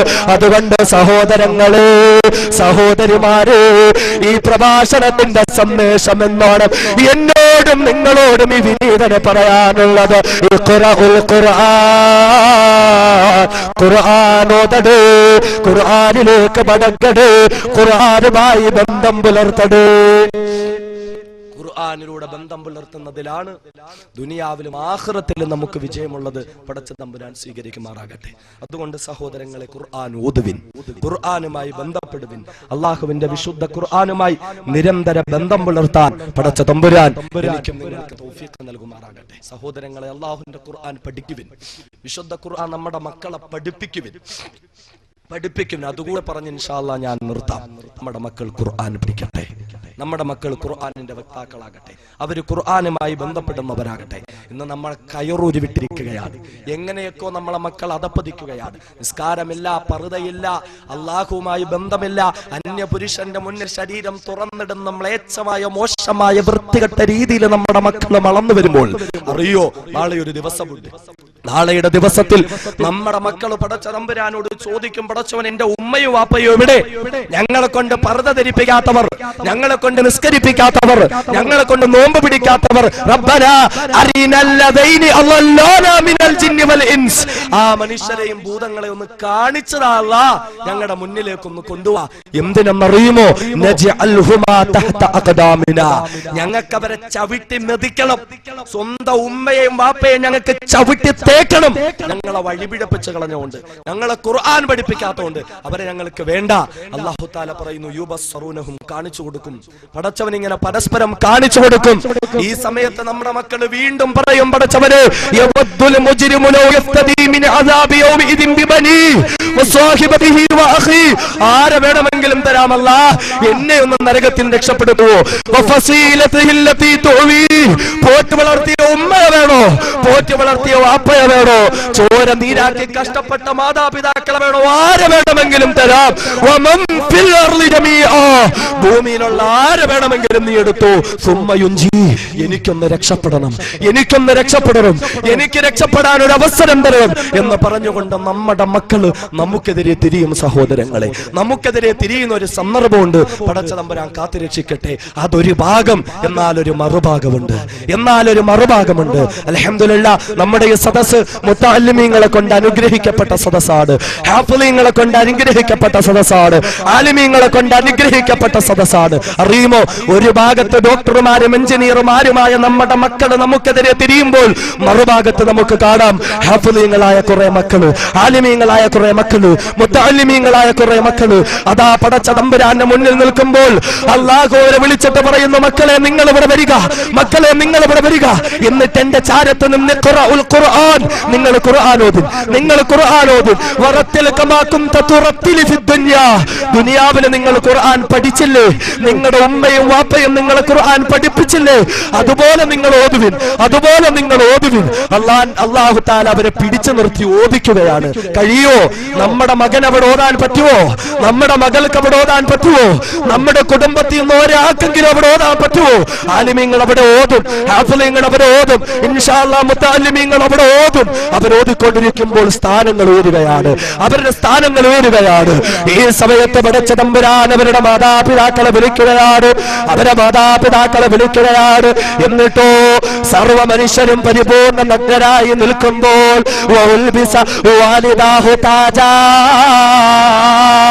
അല്ലാഹുവിന്റെ ഹബീബ് പറയുകയാണ്, പടച്ച തമ്പുരാൻ അവരുടെ തലയിലേക്ക് ഒരു കിരീടം ഇതാ വെച്ചു കൊടുക്കുകയാണ്.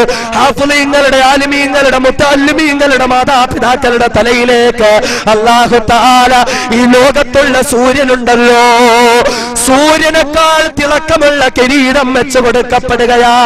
കിട്ടുമോ ഉമ്മ? കിട്ടുമോ സഹോദരാ?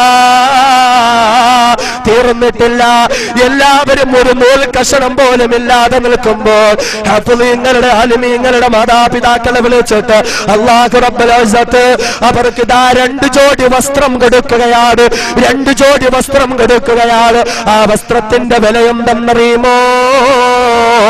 ദുനിയാവ് മുഴുവൻ എഴുതി കൊടുത്താലും, ദുനിയാവ് മുഴുവൻ വെറ്റ് പറക്കിയാലും ഇല്ല, ഇല്ല, ആ വസ്ത്രം വാങ്ങാൻ കഴിയില്ല, ആ വസ്ത്രം നേടിയെടുക്കാൻ കഴിയില്ല. അങ്ങനെയുള്ള വസ്ത്രത്തെ പടച്ച തമ്പുരാൻ ധരിപ്പിക്കുകയാണ്. ഈ സമയത്ത് ഖുർആന്റെ വക്താക്കളായ ഉമ്മയും വാപ്പയും അല്ലാഹുവിനോട് ചോദിക്കുന്നു, അല്ലാഹ് ബിമ കുസീനാ ഹാദാ, ബിമ കുസീനാ ഹാദാ,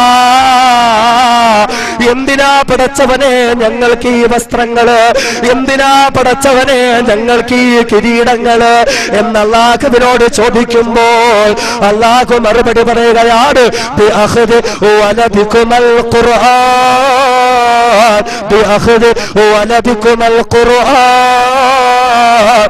നിങ്ങളുടെ മക്കളെ നിങ്ങൾ ഖുർആനിന്റെ വക്താക്കളാക്കിയില്ലയോ?